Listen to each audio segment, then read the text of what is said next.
Stop. Do not scroll past this warning. What I am about to say has already tried to reach you twice this week and failed. Not through a bad connection, because something has been working to keep you numb, busy, and distracted before these dates arrive. August 20th, August 21st, August 22nd. Say them with me, because you need to remember them the way you remember your own birthday. These are not 3 random squares on a calendar you will forget by September. This window was arranged before you were born, and the algorithm did not place this message in front of you today. Something older than the algorithm did. I am not asking for your attention. I am warning you to give it. Ignoring what unfolds across these 3 days will not cost you a little. It will cost you the very thing this entire season of silence and waiting has quietly been assembling on your behalf. This is the last time this warning reaches you in this exact form. Stay with me until the very end, because in the next few minutes I am going to give you the exact instruction for each of these 3 days and exactly what it will cost you if you look away. So before we go any further, I need you to do something physical right now, not after this sentence ends. If you are able to, close the door. Put the phone face down for everything except this message. Silence whatever is making noise around you. This is not for the people in the next room. This is not for the group chat waiting on a reply. This is for you, and for the version of you that will exist after these 3 days close. You are not being dramatic for taking this seriously. You have felt something shifting for days now, and you could not explain it to anyone without sounding strange. That is exactly why heaven chose this format to reach you, quietly, directly, without needing anyone else to understand it first. Over the next few minutes, I am going to walk you through what has actually been happening to you these last several weeks, why it has intensified right before this specific window, what August 20th, 21st, and 22nd are asking of you, and what it will genuinely cost you if you treat this like just another video you watched halfway through. I want to be honest about something before we go further. I do not know everything about your week. I do not know what you have been carrying, what conversation left a mark on you, what silence has been sitting in your chest since Sunday, but I know the pattern. I have watched it repeat message after message, season after season, and it always intensifies right before an appointed window opens. You have probably noticed small things lately that felt slightly out of place. A number that kept appearing, a conversation that circled back to the same theme twice in 1 week without anyone planning it, a tiredness that sleep does not seem to touch. None of that is random, and none of it is something your doctor is going to have language for, because it was never a medical event to begin with. It was preparation, quiet, unannounced, and easy to miss if you were not paying attention. Which is exactly why this message is not gentle right now. Gentleness would let you keep scrolling.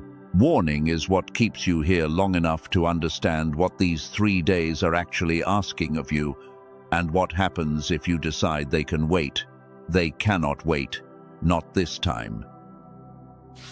So, here is what I need from you before we go 1 sentence further. Do not treat this like background noise while you do 3 other things. Give me the next several minutes the way you would give a doctor your full attention in an exam room, or the way you would give a judge your full attention in a courtroom, because in a sense, this is both. Diagnosis first, then verdict, then instruction. Let me start with your body, because that is where this always shows up first.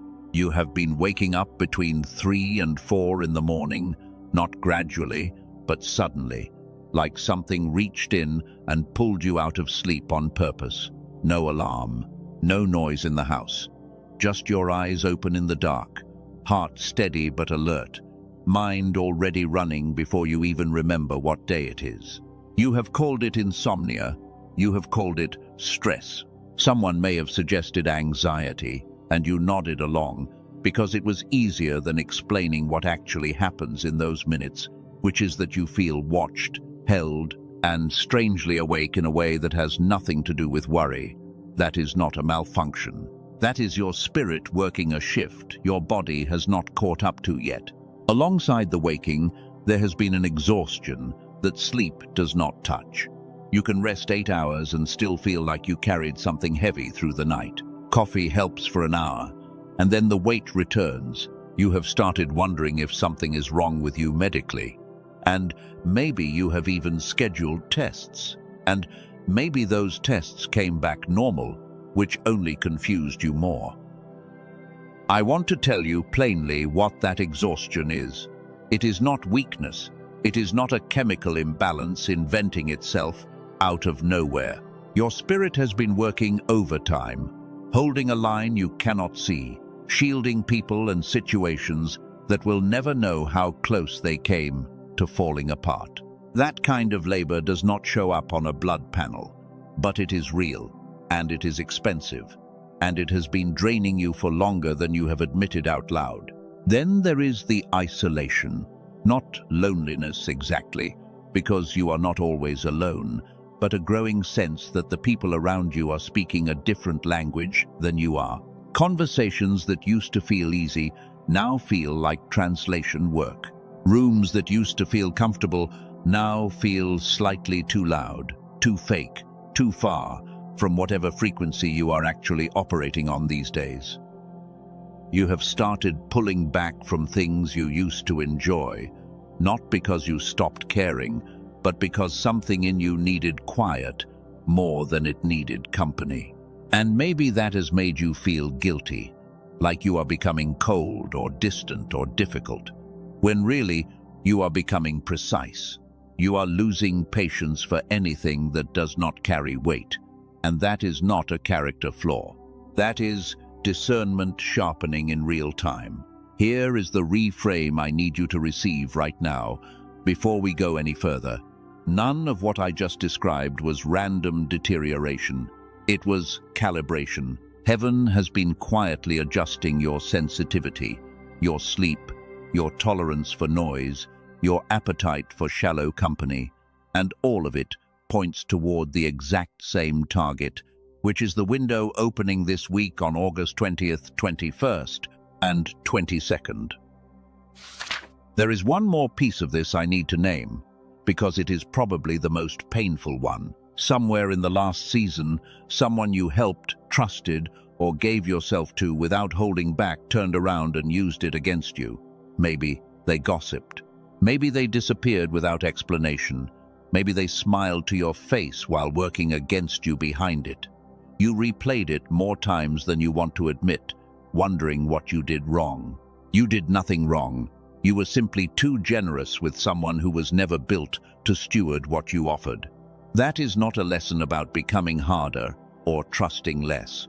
It is a lesson about discernment, about learning to read a room the way you have started to lately, sensing who is safe and who is not before a single word confirms it.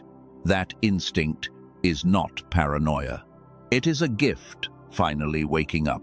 All of this, the sleepless hours, the bone-deep tiredness, the pulling away from noise, the betrayal that still stings when you think about it late at night, has been quietly building towards something, not to punish you, to prepare you, because heaven does not send an appointed window to someone who is not ready to receive it, and the discomfort you have been feeling is the sound of readiness arriving, not the sound of something going wrong. Now, I want to explain why this has intensified specifically this week, because it has, and you have felt it even if you could not name it. There is an enemy in this story, and I do not mean that as a metaphor or a figure of speech borrowed from a sermon. I mean an actual adversarial force that studies patterns the way a general studies a map, and right now it is watching the same calendar you are about to watch with me. He does not attack chosen ones with things that look evil. That would be too obvious, and you would resist it instantly. Instead, he attacks with distraction, a sudden argument with someone close to you, an unexpected expense, that eats your peace for 2 days. A wave of tiredness so heavy you cancel plans and tell yourself you just need rest. None of those things are accidents this particular week. They are timed. The reason is simple, even if it is uncomfortable to hear. He knows what August 20th, 21st, and 22nd are carrying. He cannot stop the window from opening because that decision was never his to make. But he can absolutely work to make sure you are asleep, distracted, or too drained to walk through it when it does. Delay is his only weapon left, and he is using it on you right now, today, in this exact hour. I want you to notice something. The very fact that you are still here, still listening, past the point where a normal video would have lost you, is not an accident either. It means whatever has been working against your attention this week has already failed once. That matters. That is not a small thing. Every second you stay is a second. The delay strategy is not working on you the way it is working on people who scrolled past this an hour ago. Think about how many times this week you almost closed this tab for something smaller. A notification, a knock at the door, a sudden thought that you should be doing something more productive. That resistance was not boredom. It was pressure applied from outside your own mind, and you pushed through it anyway, whether you realized it or not. Something in you already knows this matters more than it appears to. So let me tell you plainly what is coming next in this message, because I promised you instruction, not just diagnosis. In a few minutes, I'm going to explain something that was discovered far outside any church or spiritual community, something that explains exactly why your mind has felt foggier than it should, and why that fog specifically threatens to dull you right through this window if it goes unaddressed.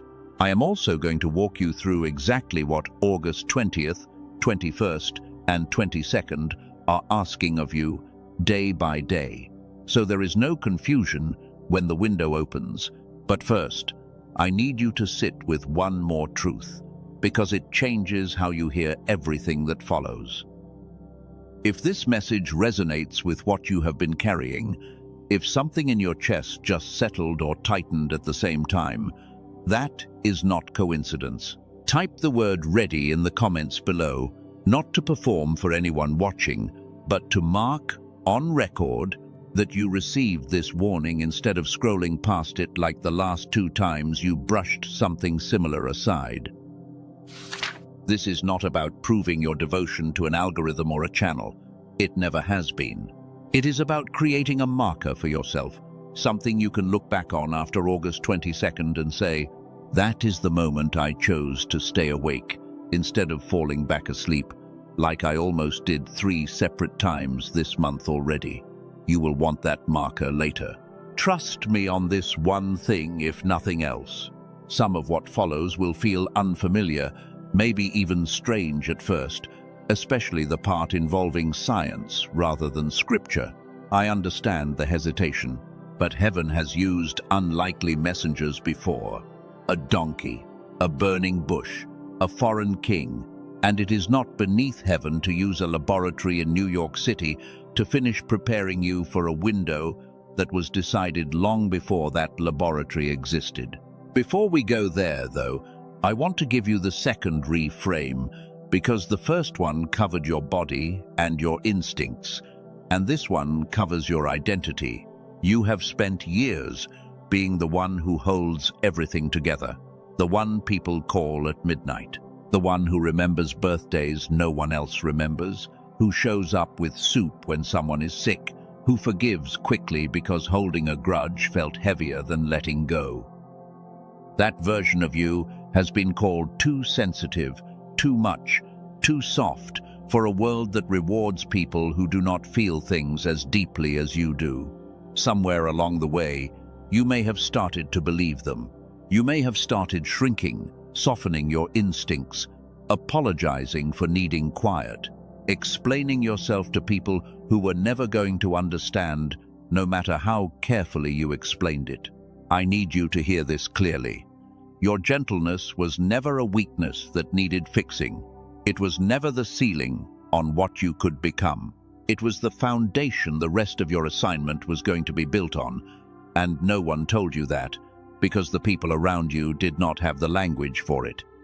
They saw softness. Heaven saw a receiver capable of holding weight that harder people would have dropped a long time ago. This is why the isolation you have felt does not mean you did something wrong. It means the room you were standing in was too shallow for what is forming in you. Heaven does not usually explain that in the moment. It simply moves you quietly, sometimes painfully, out of rooms and relationships that could not carry the next version of who you are becoming. And it does that right before it hands you an assignment those old rooms could never have understood anyway. So here is where we stand right now, before we go any further into what was discovered outside the church walls. You are not broken. You are not falling behind people who seem to have it more together than you. You are being repositioned deliberately on a timeline you did not choose, but were always going to walk. And that timeline arrives at its next major marker in a matter of days. If any part of what I just said landed somewhere specific in your chest, place your hand there for a moment. Not for show, just to acknowledge it privately, between you and whoever is listening on the other side of this. That small physical act matters more than it looks like it does. And we are going to build on exactly this foundation as we move into what comes next. Think for a moment about David before he was crowned, spending years in caves and wilderness while a jealous king hunted him. He was already anointed. The oil had already been poured over his head by the prophet Samuel. But anointing and coronation are not the same event, and there was a long, lonely gap between them that David did not choose and could not shorten by wanting it to move faster. That gap was not punishment, it was formation. It taught him how to lead men who had nothing, how to wait without becoming bitter, how to spare the life of an enemy when revenge was sitting right there for the taking. Every year in that wilderness built something in him that the throne alone never could have built. If your last season has felt like a cave, it was never about being forgotten. It was about becoming someone who could actually carry what is coming. You are closer to your own version of that throne than the exhaustion has let you believe.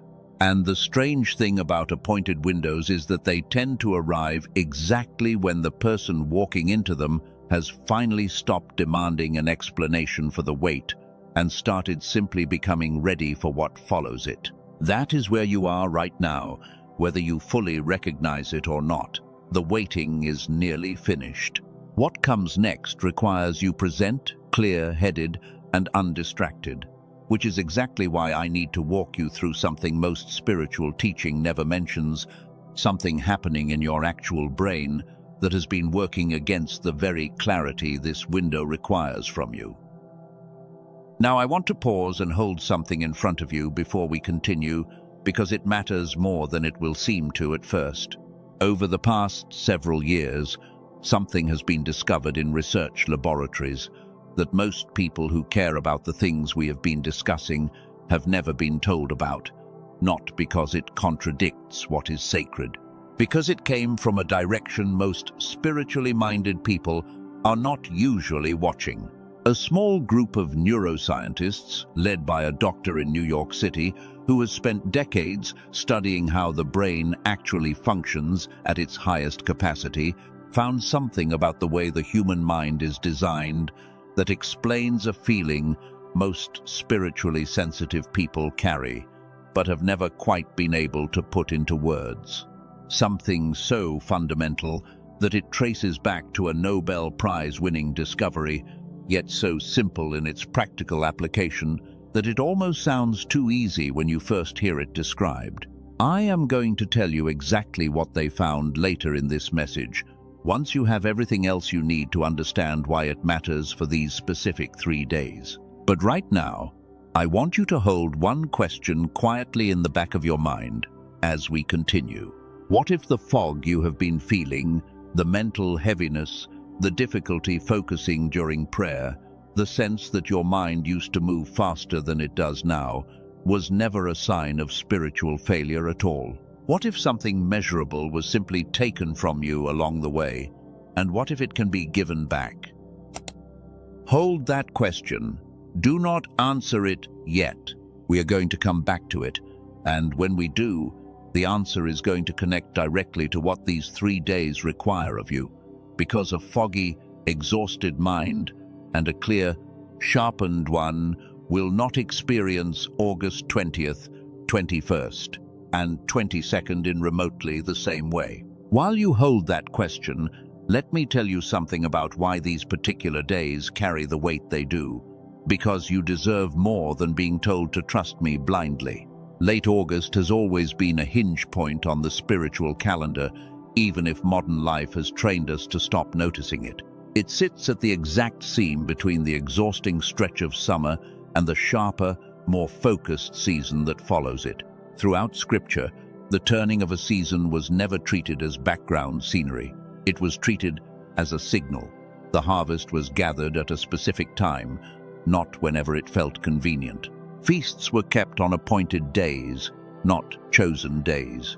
Even Elijah, after the driest, most exhausting stretch of his ministry, was told to watch a very particular sky for a very particular cloud, no bigger than a hand, because the timing of the rain mattered as much as the rain itself. Late August operates the same way now. It is the point where the old season has fully drained itself out, and the new one has not yet hardened into its final shape, which makes it unusually soft, unusually responsive to whatever is spoken or decided within it. That is not superstition. That is a pattern that repeats across Scripture and across the corpus of testimonies. Heaven has been building through people exactly like you for a very long time. Stack that seasonal shift on top of everything your body and spirit have been signaling for weeks. The waking at 3 in the morning, the pulling away from shallow rooms, the exhaustion that will not lift no matter how much you rest. And you get a convergence. 3 separate threads meeting at the same 3 days. That kind of stacking does not happen every month. It will not happen again in exactly this configuration for a long time. I want to stay with this convergence a little longer, because understanding why matters just as much as knowing what. There are 3 elements lining up this week, and each one on its own would be worth paying attention to, but together they form something that has not lined up quite this way in years. The first element is the seasonal shift I already described, the hinge between the draining stretch of summer and the sharper season ahead. The second element is personal, and it belongs entirely to you. It is the specific cycle of waking, exhaustion, and isolation you have been walking through, a cycle that typically lasts somewhere between 6 and 10 weeks before it resolves into either collapse or breakthrough. You are currently at the exact point in that cycle where it tips one direction or the other. The third element is the one most people miss entirely, because it requires looking back instead of forward. Whatever door closed for you earlier this year, a relationship that ended, an opportunity that fell through, a plan that collapsed for reasons you never fully understood, that closing was not the end of the story. It was the clearing of space. Closed doors are rarely permanent in isolation. They are usually the first half of a 2-part sentence, and August 20th, 21st, and 22nd are shaping up to be the second half. When those 3 elements, the seasonal hinge, your personal cycle, and the earlier closed door, all converge on the same handful of days, that is not coincidence, stacked on coincidence. That is what the corpus of testimony heaven has built over generations calls an appointed time, a kairos moment, distinct from the ordinary passage of calendar days most weeks represent. I am not telling you this to make you anxious. I am telling you this so you understand why the fatigue, the fog, and the isolation you have been experiencing are not obstacles to what is coming. They are the final stretch of the runway, and runways, no matter how long or exhausting they feel while you are still on them, exist for exactly one reason, which is to get you airborne at the right moment, not a moment sooner and not a moment later. That right moment starts in a matter of days now, which brings us back to the question I asked you to hold a few minutes ago about the fog and about what was discovered in that laboratory in New York. Because a mind still fogged by ordinary exhaustion is not going to experience takeoff the same way a mind that has been restored to full clarity will experience it. And I do not want that difference to cost you anything this week. Think about Esther for a moment, because her story carries the same shape we are looking at here.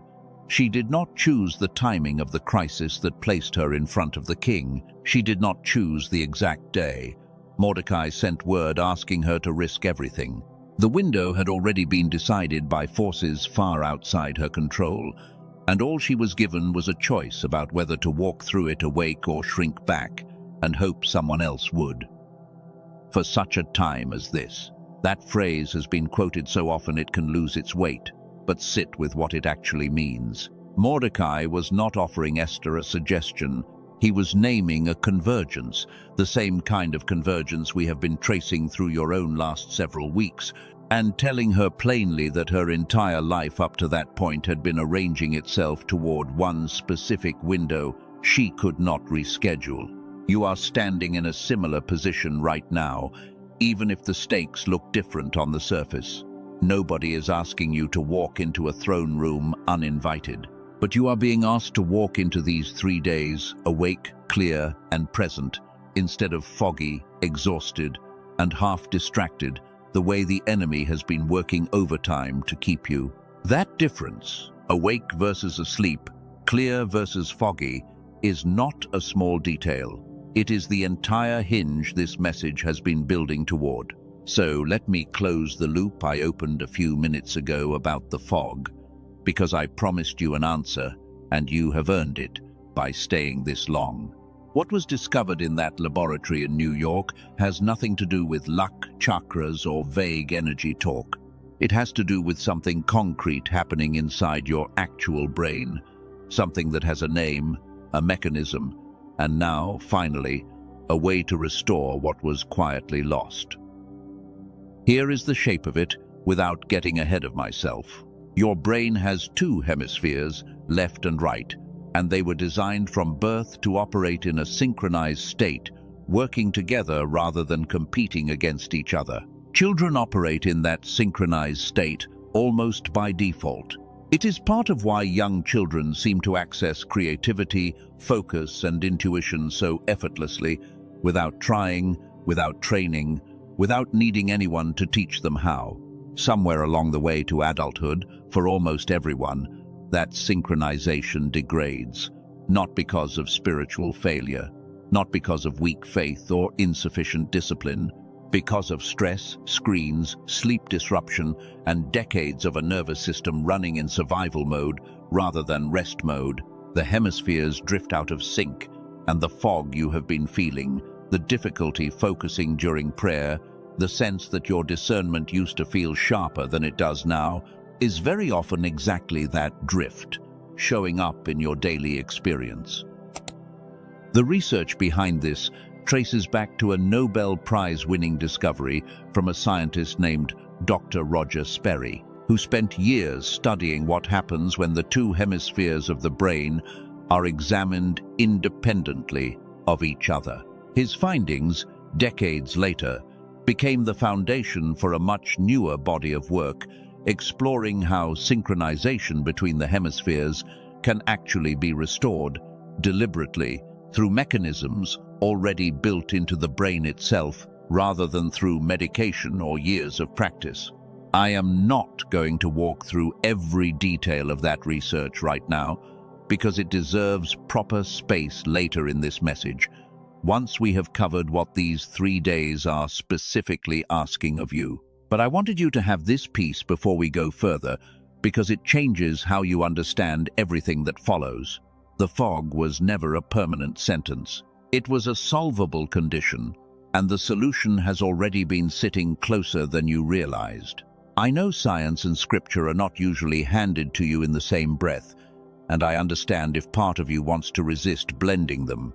But consider this: heaven has never been afraid of using the physical world to accomplish spiritual purposes.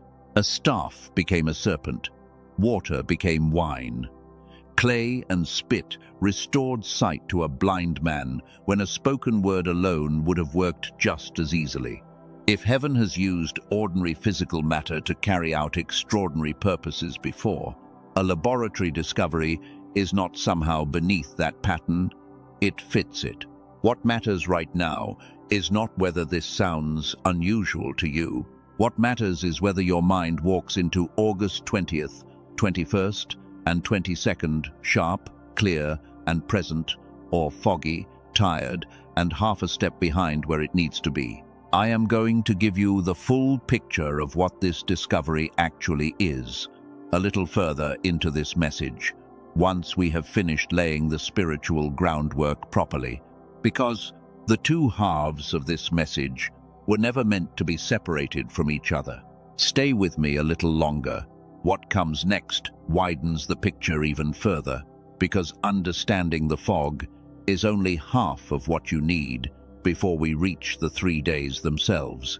Now, I want to close the loop that has been open since the beginning of this message, because I told you there was something discovered in a research laboratory that I was going to come back to, and I want to tell you plainly why I waited until this exact point in the message to bring it forward fully. What that team found is not simply information you file away and forget by tomorrow. It is a solution.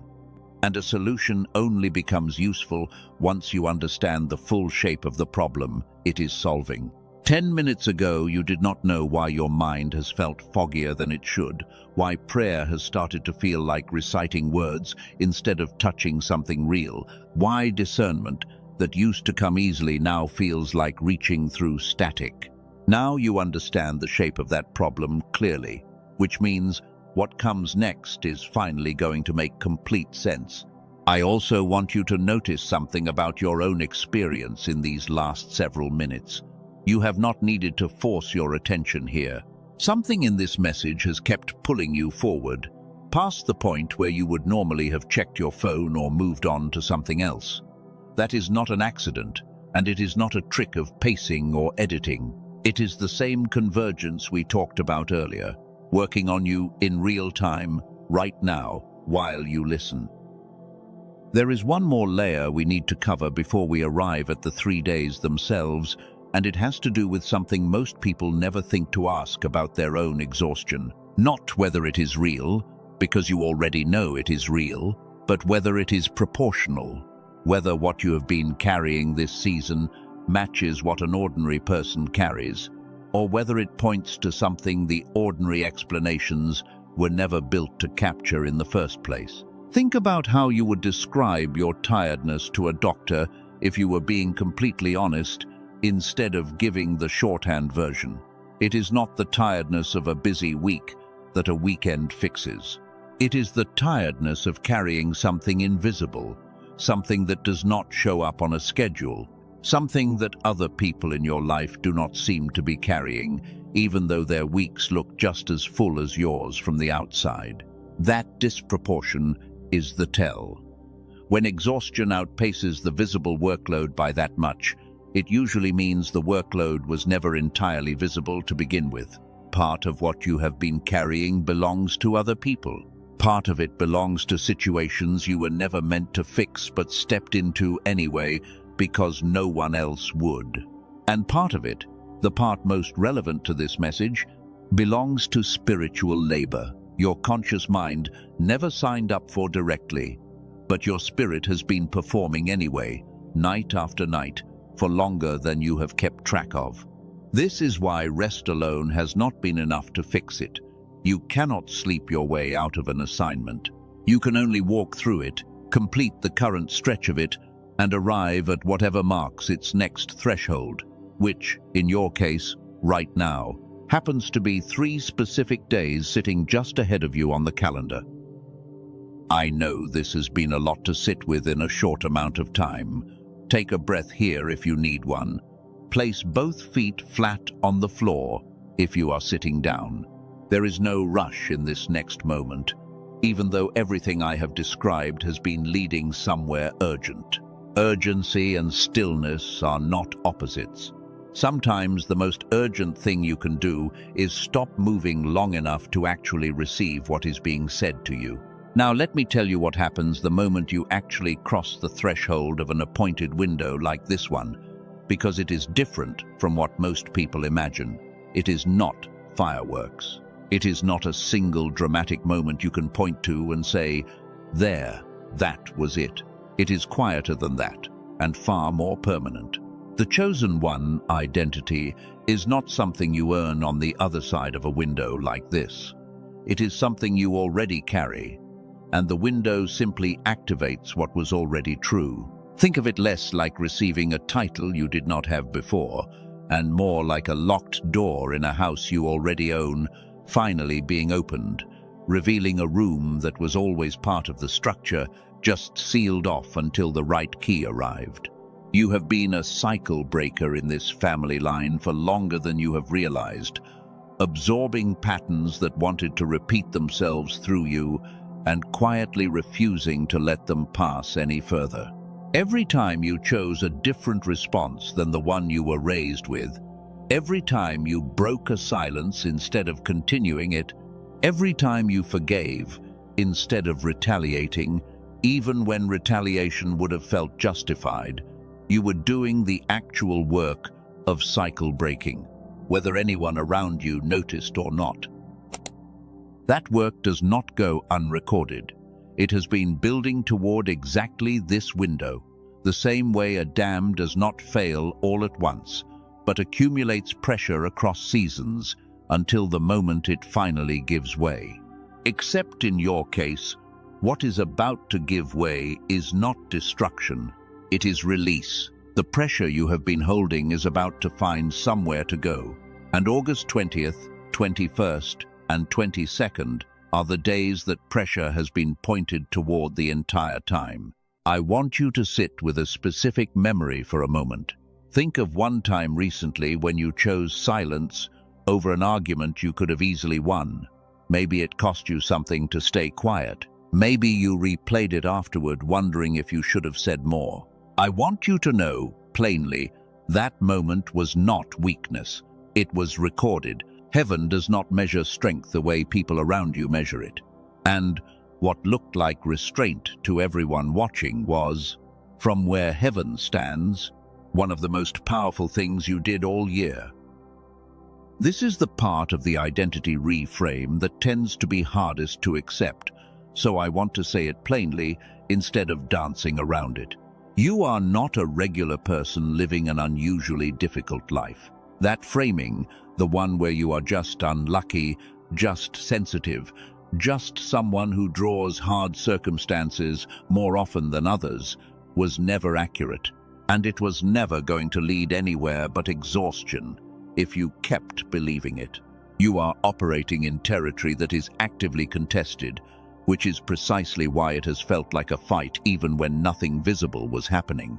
Watchmen do not get assigned to peaceful, uncontested ground.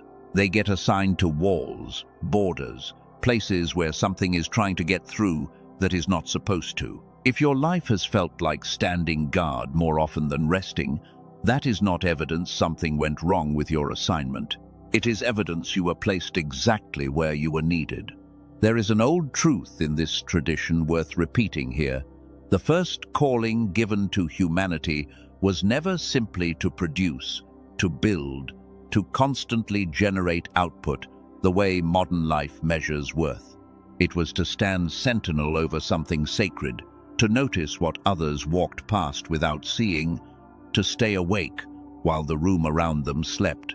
You are not lonely in the way loneliness usually gets described. You are on watch, and watch duty has always looked like isolation to people standing outside of it. Carry that with you as we move toward the 3 days themselves, because it changes how you will experience what is coming. You are not walking into August 20th, 21st, and 22nd as someone hoping to be rescued from a difficult season. You are walking in as someone who has already been standing post this entire time, finally being relieved of a shift that has run longer than most people could have endured.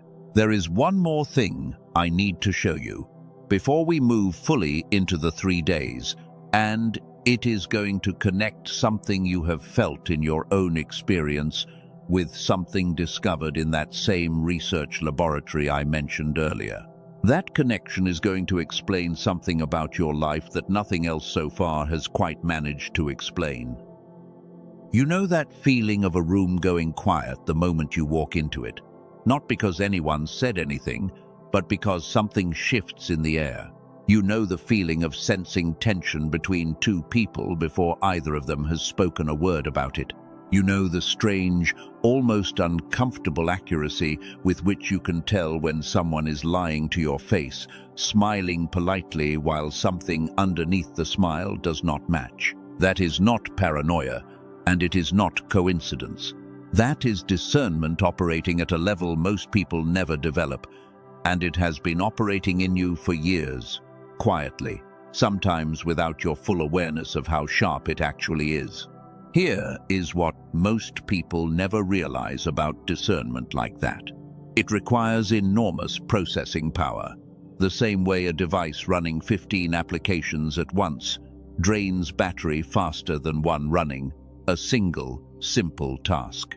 Your mind has been running background processes almost constantly, reading rooms, sensing shifts, filtering truth from performance in nearly every interaction you have. That is exhausting in a way most people around you will never understand, because most people are not running those same processes at all. They get to move through a room without scanning it first. They get to take a smile at face value. You have not had that luxury in a long time, and the cost of not having it has been quietly accumulating. This is precisely where the fog becomes dangerous, and precisely why what we discussed earlier about restoring hemisphere synchronization matters so much for these specific 3 days. A mind running that much background discernment, while also fogged and under-synchronized, does not get sharper. It gets overwhelmed, foggy exactly when it needs to be clearest, tired exactly when it needs to be most alert.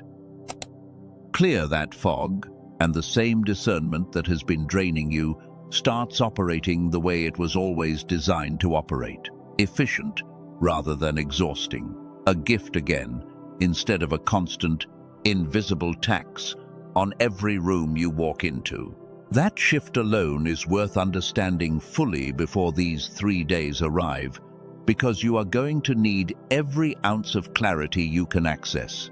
What I am about to show you next is going to connect something you have felt in your own experience with something discovered in that laboratory, in a way that explains far more of your life than just this single season.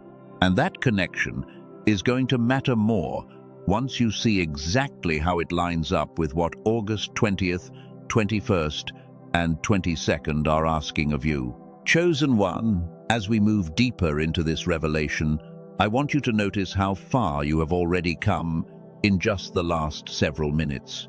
You arrived carrying questions you could not fully articulate. You are leaving this section carrying language for what you have been experiencing, and language changes everything. Once something has a name, it stops controlling you from the shadows and starts becoming something you can actually work with. God never builds quickly when He is building deeply, and everything we have covered so far has been the deep, unglamorous groundwork underneath what is about to become visible. Your rise is not coming, in every sense that matters. It has already begun, quietly, beneath the surface, in exactly the way real foundations are always laid, before anyone can see the building rising above them. Let me slow down for a moment and say plainly, in ordinary language, what all of this actually means, because it is easy to get lost in the emotion of a message like this and lose the thread of what is actually being asked of you. I want to give you the why, the what, and the who clearly, Before we go any further, here is the why. Your body, your spirit, and the season around you have all been converging toward the same 3 days, for weeks now, longer than you probably realized, until this message named it out loud. That convergence is not something you manufactured by watching this video. It was already happening. This message simply gave you language for it before the window arrives, instead of leaving you to recognize it only in hindsight after the days had already passed. Here is the what. August 20th, 21st, and 22nd form a 3-day window, each day carrying its own specific weight and its own specific instruction, which I am about to walk you through in detail. This is not a vague spiritual suggestion to feel more grateful or pray a little harder this week. It is a specific protocol, 3 distinct days, each requiring something particular from you, building toward a close on the evening of the 22nd. And here is the who, you, not a hypothetical chosen one somewhere out there in a more dramatic story than yours. You, specifically, reading these words or hearing this voice at this exact moment, having already walked through the exhaustion, the isolation, the betrayal, and the fog that were always going to precede a window like this one. Everything in your recent season has been pointing at this moment, whether you saw the pattern before now or not. I am going to walk you through exactly what each of the 3 days asks of you very shortly. But before I do, I need to finish giving you the second half of what was found in that research laboratory, because the version of you that walks into August 20th needs to walk in with a clear mind, not a foggy one, and I promised you the full picture, not just half of it. And I want to make sure this stays practical and not just poetic, because poetry alone will not carry you through 3 real days in your actual life, with your actual schedule, your actual responsibilities, and your actual doubts trying to talk you out of taking any of this seriously. So let me be concrete about what is coming. Each of the 3 days is going to ask something specific of you, something you can actually do, not just something you have to feel. There will be a small action in the morning, a small action in the afternoon, and a small action in the evening for each of the 3 days. None of them require money, travel, or special equipment. What they require is attention, consistency, and a willingness to take them seriously even when the rest of your day is pulling you in a dozen other directions. I also want to address the doubt that is probably surfacing right now, because it always does around this point in a message like this. Some part of you is wondering whether this is really happening, whether you are reading too much into ordinary coincidence, whether tomorrow you will look back and feel foolish for taking 3 specific dates this seriously. That doubt is not evidence you are wrong. It is evidence the enemy has not given up on the delay strategy yet, and doubt is simply his last available tool once distraction and exhaustion have already failed. You do not have to resolve the doubt completely before you continue.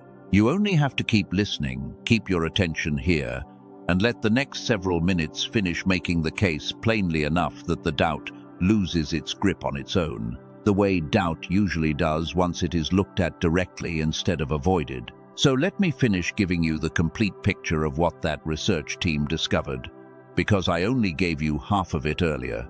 And the second half is the part that actually matters most for these 3 specific days ahead of you. Remember what I told you, that children operate in a naturally synchronized state between the 2 hemispheres of the brain, and that state is what produces the effortless creativity, focus, and intuition most people lose access to somewhere along the road to adulthood. Here is the part I had not told you yet. That synchronized state is not gone forever once it fades. It is dormant, suppressed under decades of stress and disrupted sleep, but not destroyed, which means it can be restored deliberately, on purpose, without years of practice or specialized training. That restoration is exactly what this research team spent years developing, refining, and eventually compressing into something almost absurdly simple to use. I am going to explain to you exactly what it is and how it works a little further into this message, once we finish laying one more piece of groundwork, because I do not want you distracted by details before the rest of the picture is fully in place. For now, I simply want you to understand this. A synchronized mind and an undersynchronized mind will not experience August 20th, 21st, and 22nd the same way. One walks in sharp, present, and able to receive fully what is being offered. The other walks in half a step behind, distracted by fog it cannot quite name, missing details it would otherwise have caught easily. I do not want that gap to cost you anything this week. Before I give you the exact instruction for each of the 3 days, though, there is one more thing I need to walk you through, something a little different from anything I have said so far in this message. It requires 2 quick stories from 2 people who stood exactly where you are standing now, and then, finally, the full picture of what this restoration actually is. I want to pause here and acknowledge something honestly. If you have made it this far into this message, you are not the kind of person who watches things halfway. You finish what you start, even when it is uncomfortable, even when it asks more of your attention than you planned to give it today. That trait alone tells me something about why this message found you rather than someone else scrolling past it an hour from now. There is a reason messages like this one tend to separate people so quickly, some staying until the very end and others drifting away within the first minute. It is not about intelligence or even about faith exactly. It is about readiness, about whether a person has already been through enough of the wilderness stretch that the next thing being offered actually makes sense to them, instead of sounding like noise. You have been through that stretch. The waking at 3 in the morning, the isolation from rooms that used to feel comfortable, the betrayal that still stings when you think about it, all of it was the wilderness. And wildernesses do not last forever. They last exactly as long as they need to, and then they end, usually right around the same time. Something like this window opens. So here is what happens next in this message. I am going to tell you about 2 people, different from you in the specifics of their lives, but identical in the shape of what they were carrying before they found what I am about to describe. Then I am going to name it plainly, tell you exactly what it is, exactly how it works, and exactly why it matters for the 3 days that are about to arrive. After that, we go straight into the days themselves, one at a time, with full instruction for each. There is a study that won the Nobel Prize in 1981, not from a church, not from a seminary, from a research laboratory decades ago, conducted by a scientist named Dr. Roger Sperry, who spent years studying what happens when the 2 hemispheres of the brain are examined independently of each other.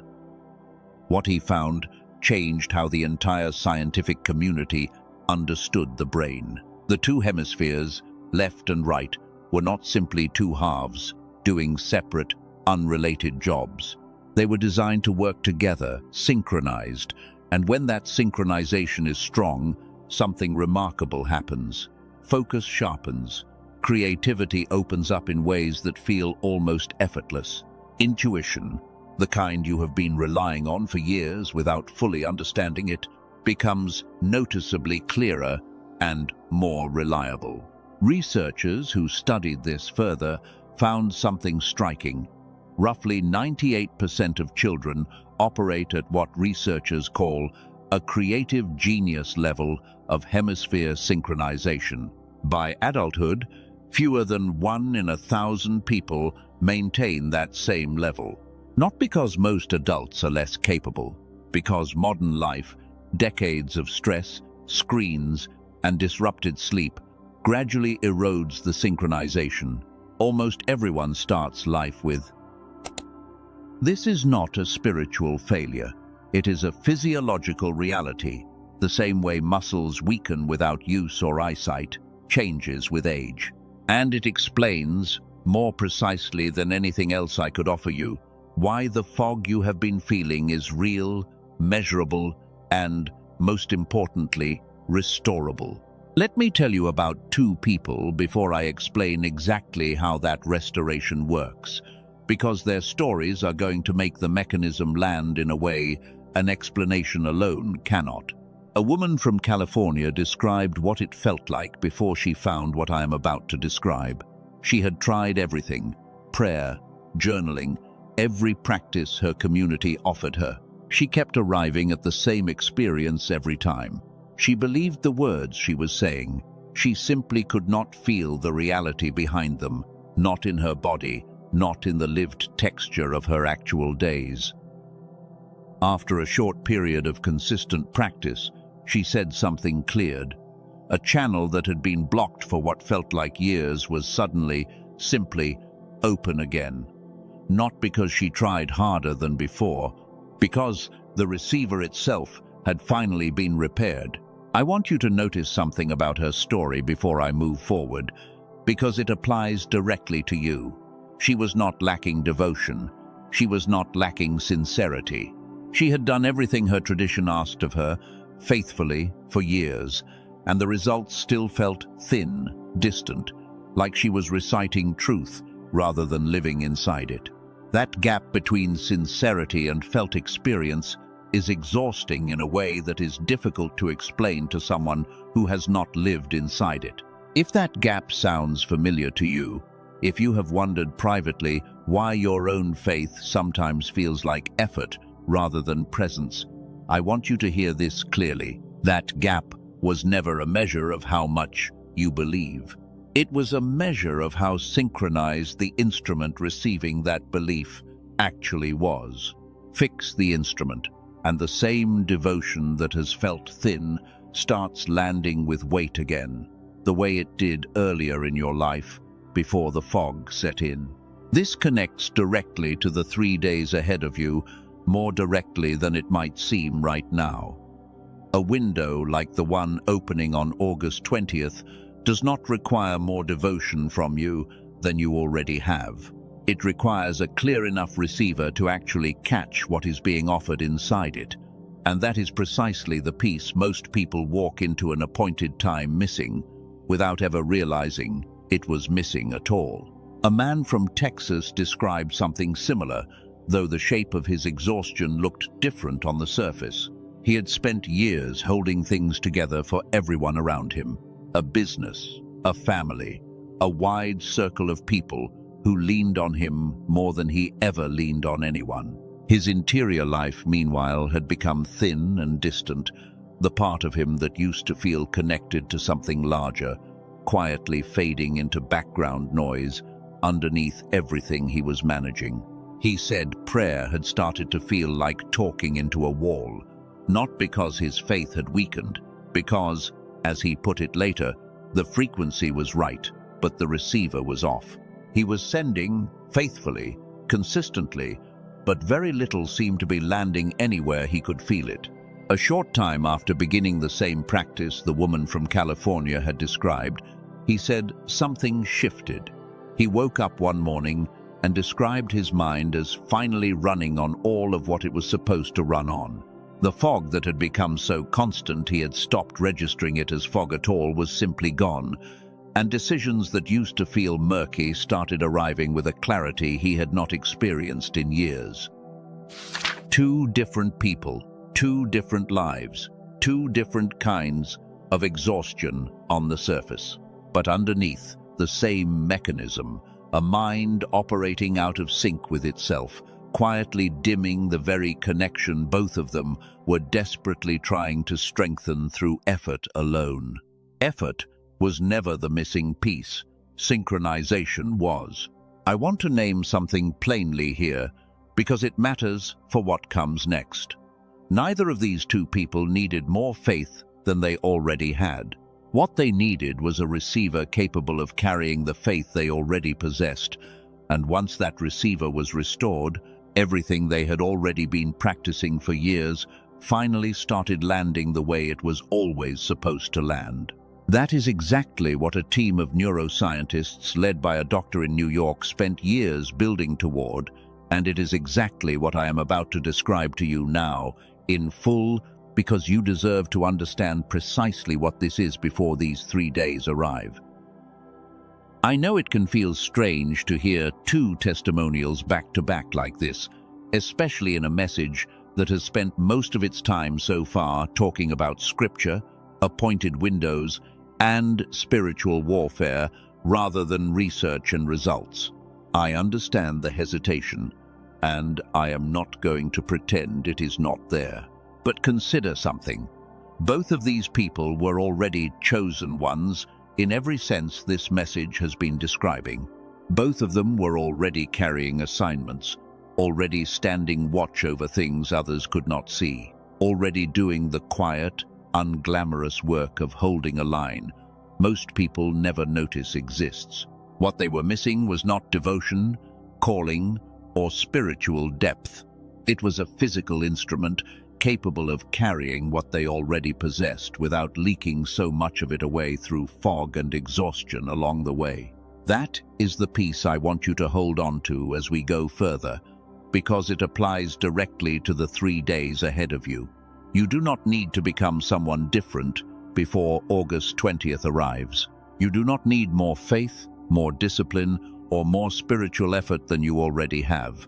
You need the instrument carrying all of that to be operating at full capacity when the window actually opens, rather than running at the reduced capacity. Fog and exhaustion have kept it at for longer than you probably realized. With that in mind, let me tell you plainly and completely what this restoration actually is, how it works, and why a team spent years building it specifically for people standing exactly where you are standing right now. A team of neuroscientists led by Dr. Daniel Barone in New York spent years doing the following. They took over an hour of clinical neural sync technology, the kind of whole brain activation protocol used in specialized medical settings, and through an intensive process of compression and refinement, they turned it into an 8-minute targeted auditory sequence. 8 minutes a day, headphones, eyes closed. That is the entirety of the physical requirement. They call it the genius switch. It is not a brainwave product, not a meditation app, not a sound frequency designed to put you in a particular mood for an hour and then fade away. It is a targeted auditory sequence engineered specifically based on the Nobel Prize research of Dr. Sperry to reconnect the 2 hemispheres and restore the whole brain synchronization that was your default state in childhood, before decades of stress and disrupted sleep gradually eroded it. If you have tried brainwave products or binaural beats before and found them underwhelming, Dr. Barone addresses this directly. Sound waves alone target only a fraction of the picture. What his team built targets hemisphere synchronization at the whole brain level using a multi-layer protocol developed from years of clinical refinement. That is a fundamentally different mechanism, and it produces a fundamentally different category of result than a simple audio tone ever could. You do not need to meditate. You do not need to repeat a mantra or write out an affidavit of belief. You simply listen, eyes closed, for 8 minutes, and it does its work beneath your conscious awareness, the same way sleep repairs your body without requiring you to consciously direct the repair. If you miss a day, nothing is lost. You simply return to it the next day and continue from there. I want to pause on the name for a moment, because names carry weight in a message like this one. It was not named to suggest it makes you smarter than you already are. It was named because it restores access to a capacity you were born with and gradually lost, the way flipping a switch restores light to a room that was never actually missing its wiring, only its connection. 18,000 everyday Americans have already gone through this process. Not celebrities, not people with unlimited time or resources. Ordinary people carrying ordinary versions of the exact exhaustion and fog we have spent this entire message describing, who decided 8 minutes a day was a small enough commitment to test against a very large question. I am not asking you to take my word alone for what this does. I am asking you to notice how precisely it addresses everything this message has already named in you: the fog, the disproportionate exhaustion, the sense that your discernment used to feel sharper than it currently does. That precision is not a coincidence. It is the entire reason this message is reaching you now, days before a window that requires exactly the kind of clarity this restores. Let me be direct about one more thing before we move to who this is actually for.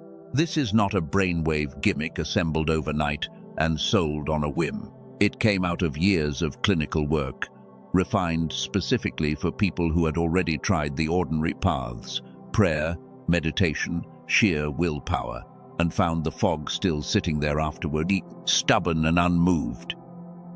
If that describes seasons of your own life, you are exactly who this was built for, and understanding that is going to matter a great deal for what I am about to say next. The genius switch is not for everyone. It is for the chosen one who understands that heaven prepared not only the promise, but the mind that has to walk into it. The person who has been sincere for years, who has done the work, who has felt the call clearly and kept returning to it even when the evidence was not cooperating the way they hoped it would, and who is finally willing to stop treating the fog as a permanent character flaw and start treating it as something with a specific, solvable address. Most people who hear about this will scroll past it. They have already accepted the reduced version of their own mind as permanent, a fact of life, no different from their eye color or their height. You are still here. That is not coincidence. That is the exact kind of persistence that belongs to the person this was actually built for. The one who reads the fine print, who stays until the end, who takes a warning seriously instead of dismissing it the way most people dismiss most things by the third scroll of the morning. I want to connect this directly to the 3 days ahead of you now, because the identity being described here is the same identity we spent the first half of this message establishing: cycle breaker, watchman, someone who has been standing post longer than anyone around them realized. What was described a moment ago does not hand that identity to you. It simply removes the static that has been keeping you from operating inside it at full strength, which matters enormously for a window as specific and as demanding as this one. A synchronized mind walking into August 20th, 21st, and 22nd receives differently than a foggy one does, not because the window itself changes, because the receiver does. And receivers, once restored, do not go back to their previous reduced state on their own. They stay open, the same way a cleared channel stays clear once whatever was blocking it has actually been removed, rather than simply managed around for another season. I know some part of you is doing quiet math right now, wondering what something like this costs, whether it fits into a season that has already felt financially tight in more ways than one. I want to address that honestly rather than dance around it, because you deserve a straight answer, not a sales pitch dressed up as spiritual language. Colleagues who reviewed this before it became publicly available suggested it would be incredible value even at $500. That is not an exaggerated anchor. In-person neurofeedback sessions, the closest clinical equivalent to what this delivers, commonly run $300 an hour, and a comparable home device can run $7,000 or more. Dr. Barone and his team did not release it at $500. Not at $200, not at $100. They released it at $49. And today, on this specific page, there is an additional $10 off, bringing it to $39. Not a subscription, not a recurring charge. A single payment with lifetime access meaning you own it permanently once it is yours. The same 8-minute sequence available to you for as long as you choose to use it. Alongside the sequence itself, 4 free bonuses are included at this price. A guided visualization from a top-rated creator, walking you through what life unfolding fully in money, love, health, and happiness actually feels like, to imagine clearly. A grocery guide identifying the common foods quietly contributing to brain fog, along with practical shortcuts that can save real money each month. A manifestation text over 100 years old, considered by many to be the root of most modern practices in this space, and a printable habits guide designed to be placed somewhere you will actually see it daily. Backed by all of that sits an unconditional money-back guarantee. Listen to it once, listen to it 80 times. If it does not do what it has already done for 18,000 people, every dollar comes back to you. No conditions attached, no complicated form to fill out justifying yourself to anyone. I want to be honest about the urgency here as well, because you deserve honesty rather than manufactured pressure. Dr. Barone and his team have communicated plainly that the $39 price is not guaranteed to remain at this level indefinitely. That is not a countdown clock designed to rush you into a decision you are not ready for. It is simply the reality of limited access to something built at this level of clinical care. But I want to frame the real cost differently than a price tag ever could, because a price tag alone misses the actual stakes here. Every week, the synchronization inside you stays disrupted is another week. The provision heaven has already arranged for you moves through a receiver operating below its designed capacity. Not because the provision has been withdrawn, because the depth of reception determines the depth of what actually arrives. What is coming this week on August 20th deserves the full version of you, not the foggy, half-present version fatigue has kept in place for months. I need to be clear about one more thing before we move forward. Pages like this one have a way of disappearing without much warning. Information that touches on things certain institutions would rather keep quiet does not always stay available indefinitely. The link below is live right now, active and accessible. I cannot promise it will remain there indefinitely. And the enemy, the same one we discussed earlier working overtime against your attention this week, would like nothing more than for you to postpone this until the door has already closed quietly behind you. One thing worth naming directly before we move on. If you search around online for the Genius Switch or anything that sounds similar, you will find other tracks using a similar name. Dr. Barone and his team studied them directly. Most had no neural sync technology embedded at all. They carried a similar name because the barrier to labeling something that way is essentially zero. The mechanism is what actually makes the difference. And the mechanism only exists in what his team specifically built and tested. The direct page connected to this message is the only verified source. That is where the link in the description and in the pinned comment points, and nowhere else. You can read everything laid out clearly on that page yourself before making any decision at all, at your own pace, without anyone standing over your shoulder. If your spirit resonates with everything that has been described here, the link below and in the pinned comment leads to exactly where Dr. Barone and his team made this available, not anywhere else. Every detail is laid out plainly for you to review before you decide anything. That is everything I have to say about the tool itself for now. I am not going to keep circling back to it every few sentences the way some messages do, because that is not respectful of your time or your attention, and it is not why you stayed this long. What matters far more than any of this is what comes next, the actual instruction for the 3 days themselves, because that instruction was always the real center of this message, and everything up to this point has simply been the preparation required to receive it properly. Before we go there, I want to say something plainly, because I do not want anything in the last several minutes to be misunderstood. The tool does not replace heaven. The tool does not replace obedience. It does not surrender for you, and it does not close any door on your behalf. What heaven is doing in your life right now is not conditional on any tool, any product, or any purchase of any kind. But a tool that restores the receiver gives what heaven is doing more of what it was always designed to land inside.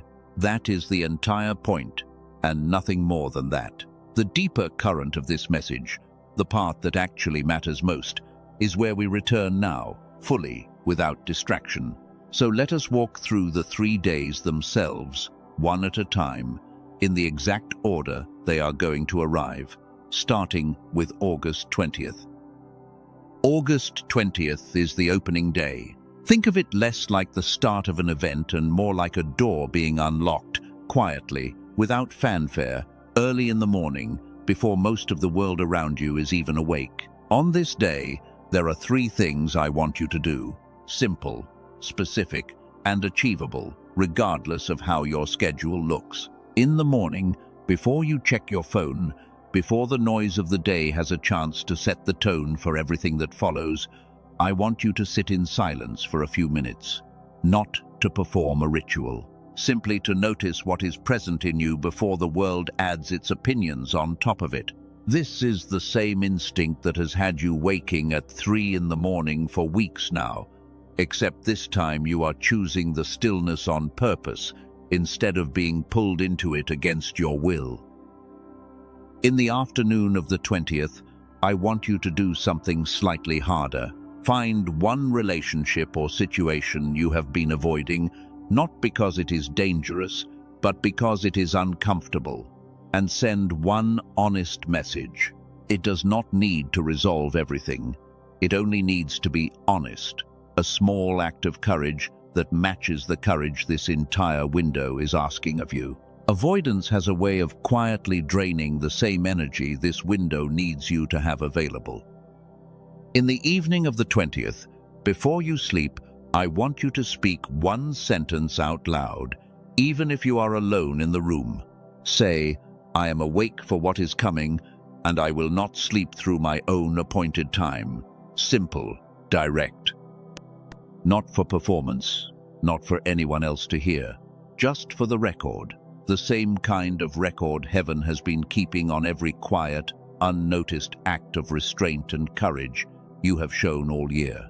That is the 20th. 3 small actions, morning, afternoon, and evening, none of them requiring money, travel, or anything beyond what you already have access to today. Simple does not mean small in what it accomplishes. Simple is often exactly what heaven asks for, because complexity has never been the barrier standing between you and what is coming. Attention has been. I want to say one more thing about the morning practice before we move to the 21st, because I do not want it to feel disconnected from everything we covered earlier in this message. Whether you choose to pair that morning silence with the 8-minute restoration we discussed, or simply sit in quiet on your own, the instruction remains the same. Begin the day clear, before the noise of the world has a chance to fog what heaven is trying to hand you first. Some of you will feel resistance to even this small request, a sudden urge to sleep in, to scroll instead, to tell yourself tomorrow is a better day to start. Notice that resistance without obeying it. It is not laziness.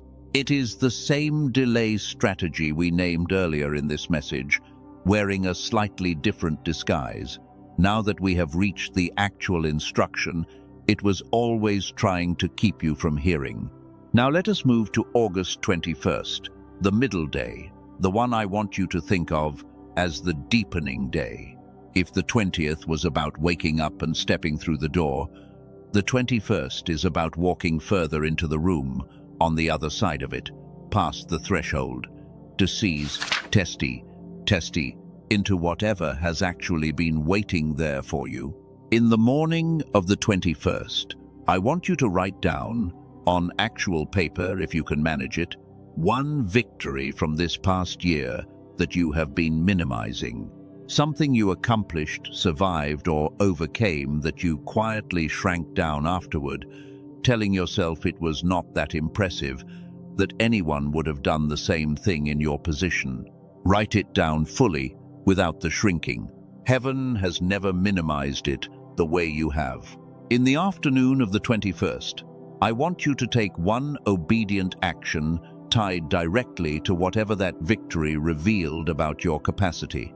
If the victory was financial, take one concrete step toward the next financial goal, sitting just past it.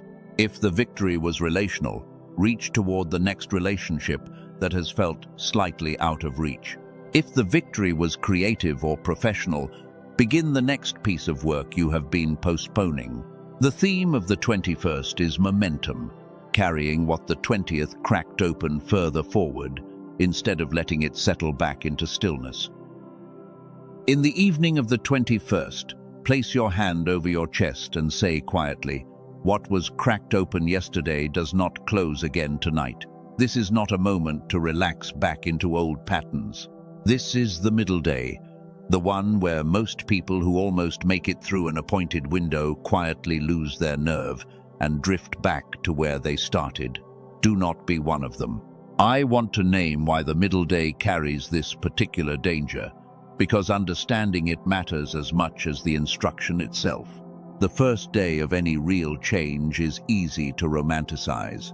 It carries novelty, adrenaline, the thrill of finally doing something after a long season of waiting.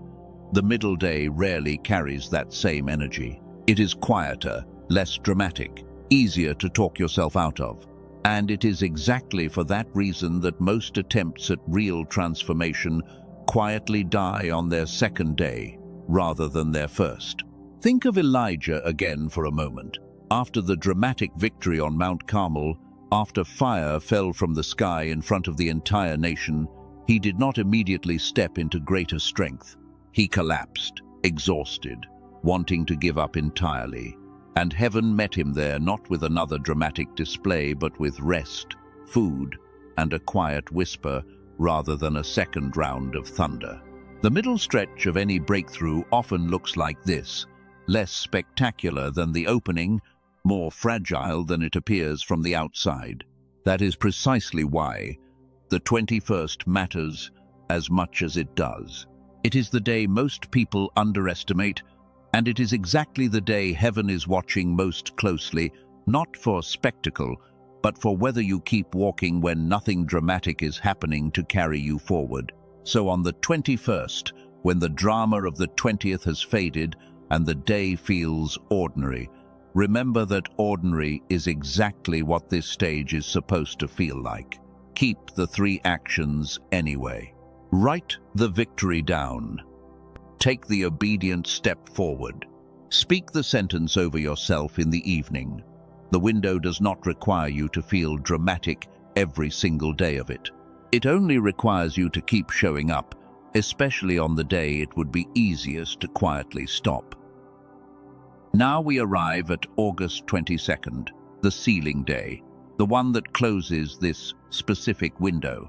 The same way, a door closes gently but firmly, once everyone who was meant to walk through it has done so.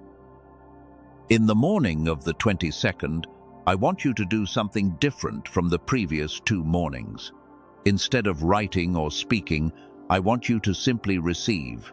Sit in silence again, the same way you did on the 20th, but this time, instead of noticing what is present in you, I want you to notice what has changed since that first morning.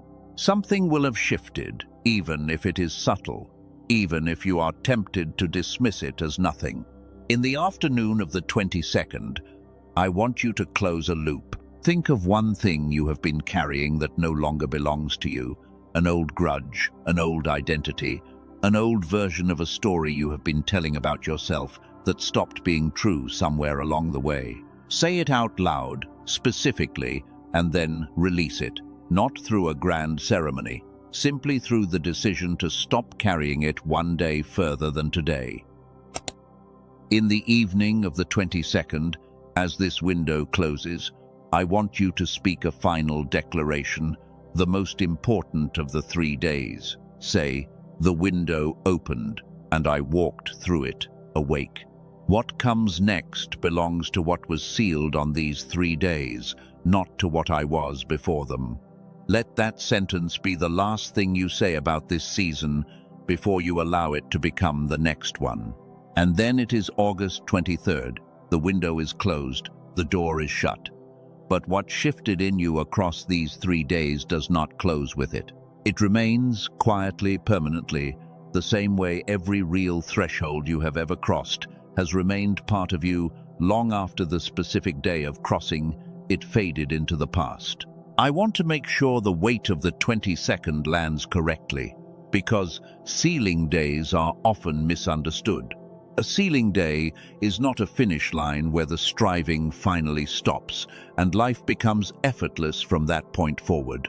It is closer to a graduation, a moment where one chapter of preparation formally closes and a new chapter, with its own new demands and its own new grace, formally begins. Think of Moses at the edge of the Jordan, at the very end of 40 years of wilderness wandering. The sealing of that season did not mean the work was finished. It meant a different kind of work was about to start, one requiring the same faithfulness the wilderness had built in him, now applied to an entirely new set of circumstances he had never faced before. Sealing does not mean arrival. It means readiness for the next assignment, handed to someone who has finally proven capable of carrying it. I also want to address something honestly here, because pretending otherwise would not serve you. Not every person who walks through these 3 days will feel a dramatic, unmistakable shift on the exact evening of the 22nd. Some will. Others will notice the shift more gradually over the following days and weeks, looking back and recognizing that something did change around this window, even if the change was not instantly obvious in the moment itself. Both experiences are valid. Heaven does not always announce its work with fireworks. Sometimes the most significant shifts are the quietest ones, the kind you only fully recognize in hindsight, months later, when you notice how different your life has become from where it stood before these 3 specific days arrived. Whichever way it unfolds for you, dramatic or gradual, I want you to trust it rather than second-guessing it into nothing. Doubt has a way of retroactively erasing real experiences if you let it sit unchallenged for too long after the fact. Now that you have the full instruction for all 3 days, I want to shift back fully into the deeper current of this message, because there is one more thing standing between you and walking through this window the way it deserves to be walked through. It is not the enemy we discussed earlier. It is something closer to home. I have watched this pattern repeat more times than I can count. Someone receives a warning exactly like this one, understands it clearly, even agrees with every word of it, and still, somehow, manages to talk themselves out of taking it seriously by the time the actual days arrive. Not because they stopped believing it, because a quieter voice underneath the belief started asking a different question entirely. What if this does not apply to me the way it applies to other people? What if I am the exception? I want to name that voice directly, because it has probably already spoken to you at some point during this message, maybe more than once. It sounds reasonable. It sounds humble, even. It says things like, "I am not that important," or "Surely heaven has bigger things to focus on than my specific 3 days." That voice is not humility. Humility does not need to argue its case this hard. That voice is the hidden blocker, the quiet agreement buried underneath your conscious beliefs that says, deep down, you are the exception to every promise that sounds this good. I need you to hear this plainly. You are not the exception.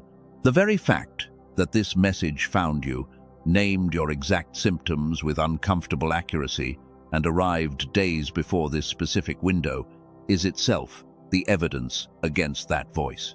Exceptions do not get found this precisely. Assignments do. This is where I need to be direct with you, more direct than the rest of this message has been, because gentleness alone will not dismantle a hidden agreement that has been operating quietly for years. That agreement, the one whispering that you are somehow the exception to what heaven is doing here, is not protecting you from disappointment. It is protecting you from the responsibility of actually being who you were made to be. It is easier, in a strange way, to stay the person who almost breaks through than to become the person who actually does. Almost breaking through lets you keep the identity of someone still waiting, still hoping, still not quite responsible for what comes next. Actually breaking through means the waiting is over, and waiting, exhausting as it has been, has also become familiar. Familiar, even when it hurts, feels safer than the unknown territory sitting on the other side of these 3 days. I am not saying this to shame you. Shame has no place in this message, and I would not use it even if it worked, because it does not really, not in any way that lasts. I am saying this because you deserve to see the actual obstacle clearly, instead of continuing to fight symptoms while the real blocker sits untouched underneath all of it, quietly running the show it has been running for years. Naming it is often enough to loosen its grip. You do not have to defeat this voice through willpower alone. You simply have to stop agreeing with it, out loud, right now, in this exact moment. Say, quietly or out loud, whichever feels right, I am not the exception. This applies to me. Good. Something shifted just now, even if it was small, even if you cannot fully articulate what changed. That is the confrontation stage, finishing its work. The same stage every real breakthrough passes through before the empowerment on the other side of it becomes available to actually receive. Now, I want to close the loop that has been open since near the beginning of this message, because I told you there was something discovered in a research laboratory that I was going to return to, and I also promised you the full weight of what walking through these 3 days awake actually produces on the other side of them. Let me tell you what empowerment actually looks like once confrontation has finished its work, because it rarely looks like what people expect from the outside. It is not sudden fearlessness. It is not the disappearance of every doubt or difficulty you have ever carried. It is something quieter and far more durable, a settled certainty underneath everything else, the kind that does not need to announce itself loudly, because it no longer requires agreement from anyone else to remain true. You are not a regular person living an unusually difficult season. You are, in every sense this message has been building toward, someone operating in contested territory, assigned there specifically because you were capable of holding a line others could not hold. Your gentleness was never the ceiling on what you could become. It was the foundation the rest of your assignment was always going to be built on top of. The first calling given to humanity was never simply to produce, to build, to constantly generate visible output the way modern life insists on measuring worth. It was to stand sentinel over something sacred, to notice what others walked past without seeing, to stay awake while the room around them slept through it entirely. You are not lonely in the way loneliness usually gets described. You are on watch, and watch duty has always looked like isolation to anyone standing outside of it, looking in. This is also where the promise of accelerated fulfillment enters the picture, because empowerment without direction is just intensity without purpose. What is being restored to you across these 3 days is not meant to sit quietly and make you feel better about your own private growth. It is meant to move. Doors are going to open that no ordinary effort could have opened on the same timeline, not because effort stops mattering, but because you are stepping past the stage where effort alone was the primary mechanism at work. detachment from what no longer serves you, clearing of what has been quietly draining you, acceleration toward what has been delayed, and finally, the kind of legacy that outlives the season you are currently standing in. That four-part sequence is not a metaphor. It is the actual shape transformation tends to take once a person stops, merely hoping for a breakthrough, and starts walking deliberately through the specific window assigned to produce one. You are walking through that window right now, in real time, as you listen to these words. Not someday, not once conditions improve. Now, this week, on these 3 specific days that have been the entire subject of this message from the very first sentence. I want to return briefly to something restored earlier in this message. The capacity being described here to hold this, to receive this at real depth, is exactly what the 8-minute restoration we discussed supports. The path to it remains in the description below for anyone whose spirit confirmed something when it was first described. That is the only mention it needs right now. What matters more in this exact moment is staying with me as we move toward the closing movements of this message, because what comes next seals everything we have built together across these last several minutes. Chosen one, as we move deeper into this closing movement, I want to tell you about someone else who stood at the edge of an appointed window, very different from yours in the details, but identical in its shape. Esther did not choose the timing of the crisis that placed her in front of the king. She did not choose the exact day. Mordecai sent word, asking her to risk everything she had built. The window had already been decided by forces entirely outside her control. All she was given was a choice about whether to walk through it awake, prepared, and present, or shrink back quietly and hope someone else, someday, would carry what had actually been assigned to her specifically for such a time as this. That phrase gets quoted so often it can lose its full weight, so sit with what it actually means for a moment. Mordecai was not offering her a gentle suggestion to consider when convenient.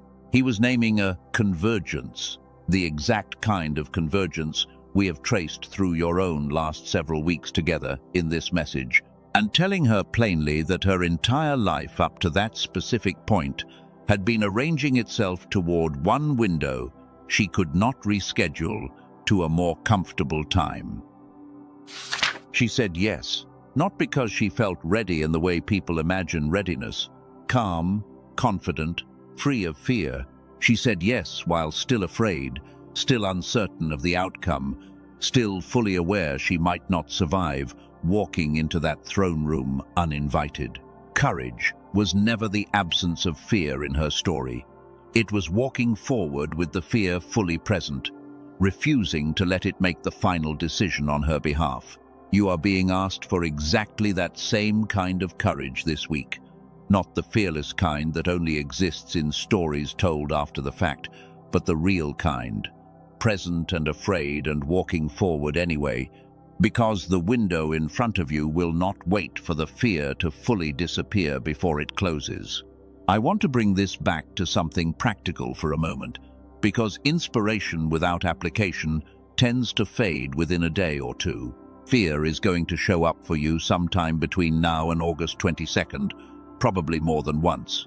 It might show up as a sudden wave of doubt about whether any of this is real. It might show up as a distraction, an argument, an unexpected expense, all the same tactics we already named earlier in this message. When it shows up, I do not want you to wait for it to leave before you continue. Esther did not wait for her fear to leave before she put on her royal robes and walked toward the king. She dressed for the moment while still afraid, walked toward the throne room while still afraid, and made her request while still afraid, because she understood something most people never fully absorb, that courage and fear were never actually opposites. They were always meant to travel together. Carry that understanding with you into these 3 days. You do not need to feel brave for this to work. You only need to keep walking. 3 small actions each day, 1 foot in front of the other. Fear present the entire time. If it needs to be, right up until the evening of the 22nd, when the window finally closes behind you, either way. Some of you, reading or listening to this right now, are also carrying a very specific kind of grief alongside the fear. The grief of relationships that ended before this window opened, doors that closed earlier this year without explanation, seasons that felt like failure at the time, even though this message has been reframing them as preparation. I want to give that grief permission to exist without demanding you resolve it before August 20th arrives. You are allowed to walk into this window still processing loss. You are allowed to forgive without needing reconciliation from the person who hurt you. You are allowed to grieve what did not survive the last season while still stepping fully into what is arriving in this one. Heaven has never required you to arrive whole in order to qualify for what comes next. It has only ever required you to arrive. I want to talk for a moment about what happens after August 22nd, because a message this focused on 3 specific days can accidentally leave the impression that everything meaningful happens only within them and nothing before or after matters as much. That is not true, and I do not want you walking away with that misunderstanding. The 3 days are a hinge, not the entire door. What they open leads into a season, not a single moment. And that season is going to ask ongoing things of you long after the 22nd has passed into memory. The clarity you build during these 3 days, the small actions repeated morning, afternoon, and evening, are not a one-time ritual you perform and then set aside. They are a pattern worth continuing in whatever form fits your life, well beyond this specific week. Think of these 3 days less like a finish line and more like a training camp compressed into 72 hours. An intensive period designed to establish patterns your life is going to lean on for much longer than the week itself. Athletes do not train intensely for one race and then abandon every habit that built their capacity the moment the race ends. The habits are the actual asset. The race is simply where they get demonstrated publicly for the first time. So as you move through August 20th, 21st, and 22nd, I want you paying attention not just to what happens on those specific days, but to which of the small actions felt most alive to you, most connected to something real. Those are the ones worth carrying forward into the weeks and months that follow, long after this particular window has closed behind you. I also want to speak briefly to the people around you who may not understand what you are doing during these 3 days, because there will likely be at least one person who notices something different and asks about it, and you will have to decide how much to explain. You do not owe anyone a full account of what heaven is doing in you right now. Some things are meant to be protected while they are still forming, not paraded in front of people who have not walked the same wilderness you have walked. This is not about hiding out of shame. It is about protecting something fragile and important during the exact window. It is most vulnerable to being talked out of you by well-meaning skepticism. You can share the fullness of this later, once it has had time to settle and prove itself in your actual life. For now, it is enough that you know, and that heaven knows, and that whoever specifically needs to know for practical reasons is informed only as much as necessary. There is also a very real chance that someone close to you will react with mild concern or even light mockery if you mention any part of this openly. Do not let that reaction talk you out of what you already know to be true. Skepticism from people who were not given the same message you were given today is not evidence against what you received. It is simply evidence they were not the intended recipient of it, which was never a requirement for it to be real. Guard what is forming in you the way you would guard anything young and still finding its shape, not out of fear, but out of respect for how fragile new growth actually is before it has had time to root. Protect it, tend it quietly, and let it prove itself in your life over time rather than in an argument with someone who was never going to be convinced by words alone anyway. Results, eventually, convince people that explanations never could. I want to speak now to a very specific fear that I know is sitting underneath everything else for at least some of you listening. The fear that you have already missed too many windows before this one to be trusted with another chance. Maybe you can name 2 or 3 moments in your own history where you sensed something similar to this and let it pass anyway. Distracted, doubtful, or simply too exhausted at the time to respond the way you wish you had. I want to address that directly because it is not a small fear, and pretending it does not exist would not serve you honestly. The patience heaven has for you has not been calculated the way human patience usually is, with a limited number of chances before the door closes permanently and does not reopen. The fact that this window is opening again right now, for you specifically, is itself the proof that missed windows in your past did not disqualify you from future ones. Think about the pattern in Scripture. The same people who failed, doubted, ran away, or hesitated at critical moments were, more often than not, the exact people entrusted with the next assignment anyway.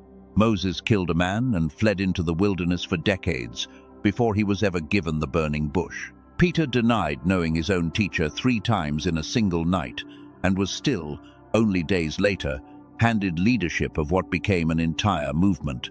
Failure was never the disqualifying event people assume it to be.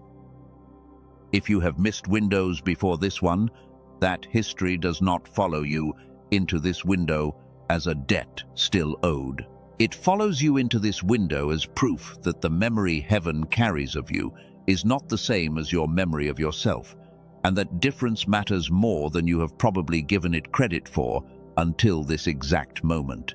I want to give you something concrete to do with this, because insight alone tends to fade within a day if it is not anchored to an action. If you can name a specific window you believe you missed in the past, a relationship, an opportunity, a moment of courage you did not take when it mattered, I want you to speak that memory out loud once, briefly, without dwelling in it. Not to relive the regret, simply to acknowledge it existed, and then to set it down deliberately rather than carrying it unconsciously into this new window. Carrying old regret into a new opportunity is one of the most common ways people sabotage a fresh start without realizing they are doing it. The regret does not stay quiet in the background the way people assume it will. It leaks into present decisions, makes people hesitant exactly when boldness is required, cautious exactly when the moment calls for full presence instead. Naming it and setting it down is not a small ceremonial gesture. It is a practical, necessary step before you can walk into August 20th with a truly clear mind. This is also connected directly to everything discussed earlier about hemisphere synchronization and mental fog. Old, unprocessed regret is exactly the kind of background static that keeps a mind running below its designed capacity. The same static this entire message has been working to help you clear before these 3 days arrive. So before we move any further, take the breath, name what needs naming, and set it down. What comes next in this message is going to ask for a clear mind and a clean slate, and I want you arriving there as prepared as this entire message has been trying to help you become. There is a second fear I want to address before we move toward the closing of this message, quieter than the fear of missed windows, but just as common. It is the fear that even if all of this is true, even if the window is real and you walk through it faithfully, the people around you will not notice any difference, and you will be left privately certain something shifted while everyone else continues treating you exactly the same as before. I want to be honest with you about this, rather than promising something I cannot guarantee. Some people around you may notice a shift quickly. Others may take much longer, and some may never fully register it at all. not because nothing changed, but because they were never paying close enough attention to your inner life to notice a shift that happened there rather than in your circumstances first. This is precisely why the 22nd included a private declaration rather than a public announcement. What is happening across these 3 days does not require recognition from anyone else to be real. It requires only your own recognition and that of heaven, and those two witnesses have always been enough throughout every generation to validate what actually mattered most in a person's life. Public recognition, when it comes, usually arrives later, after the private shift has had time to produce visible fruit in your decisions, your steadiness, your capacity to handle situations that used to overwhelm you. Do not measure the success of these 3 days by how quickly other people notice. Measure it by whether you notice honestly in the quiet parts of your own days where no one else is watching anyway. I think of the widow who gave 2 small coins into the temple treasury, while wealthy people around her gave far larger amounts with far more visible fanfare. No one in that crowd thought her gift was significant, most likely did not notice her at all. And yet it was her offering, not the larger, more visible ones, that was named and remembered as the most valuable gift given that day. Significance was never measured by how many people witnessed it happening. Your 3 days may unfold quietly, invisibly, to everyone around you except yourself and whatever is watching from beyond what any of us can fully see. That invisibility does not diminish what is happening. If anything, it protects it, keeps it from becoming a performance staged for an audience rather than a genuine threshold crossed in private, the way most real thresholds actually get crossed. So release the need for external confirmation before you even begin. Walk through August 20th, 21st, and 22nd, the same way the widow walked toward that treasury, unconcerned with who was watching, entirely focused on the offering itself rather than its reception by a crowd that was never the intended audience for it in the first place. Let that be settled in you now, before the 20th arrives. Whatever unfolds across these 3 days belongs first to you and to what is watching over you, and only later, if at all, to anyone else who happens to notice the fruit of it further down the road. That settled quietness is worth more right now than any amount of external validation could offer you. Carry it forward with you as we move toward the final stretch of this message together. I want to widen the lens for a moment before we move toward the closing sequence of this message, because everything covered so far has focused closely on you as an individual, and that focus was necessary, but it is not the complete picture of what these 3 days actually accomplish. When a cycle breaker like you walks through an appointed window awake instead of asleep, the effect does not stop with you. Every generation before you that carried the same exhaustion, the same isolation, the same betrayal without ever having language for what it meant or a window to walk through consciously, is, in some sense, represented in what you do across these 3 days. You are not simply healing your own week. You are closing something that has been open far longer than your own lifetime accounts for. Think about the specific patterns you have already broken without fully realizing their weight. The way you chose to communicate directly instead of going silent, the way previous generations in your family may have gone silent during conflict. The way you sought help, therapy, community, honest conversation, instead of suffering privately the way silence was modeled for you growing up. Those choices were not small personal preferences. They were, each one, a small act of cycle breaking, compounding quietly over years into something significant enough to help set up the window now opening in front of you. And the generation after you, whether that means children you already have, children you will have, or simply the people who will look to you as an example in years to come, inherits the benefit of what gets sealed across these 3 specific days, not because they did the work themselves, but because someone finally did it first, clearing ground. They will never have to clear the same painful way you cleared it. I want you to feel the weight of that for a moment, not as pressure, but as honor. You are not simply an individual trying to get through a difficult season, though it has certainly felt that way for a long stretch of this year. You are a hinge point in a much longer story. The person whose 3 days this week determine, in part, what an entire family line inherits going forward. That kind of responsibility could feel crushing if you carried it the wrong way, as one more burden stacked on top of everything already exhausting you. I do not want you carrying it that way. I want you carrying it the way a relay runner carries a baton in the final stretch of a long race, aware of everyone who ran before them, aware of everyone waiting to receive what they are about to hand off, but focused, in the actual moment of running, only on the next stride directly in front of them. Your next stride is August 20th, then the 21st, then the 22nd. Everything else, the generations before, the ones still to come, is context that gives these 3 days their true weight, not additional pressure meant to make them feel heavier than 3 achievable days actually need to feel. Keep that image close as we move now toward the final movements of this message, the sealing and the closing that bring everything we have covered together into one final act before you carry it forward into the actual days ahead. Before we get there, take one more breath.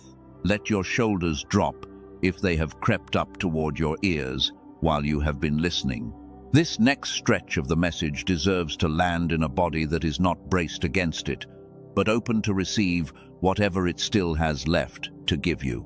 I want to return briefly to something we named earlier in this message, the vindication that comes when heaven confirms someone rather than the world confirming them first. There are people in your life right now who misunderstood your silence, who questioned your path when it did not look like the path they expected of you, who assumed the quiet season you were walking through meant something had gone wrong rather than something was being built.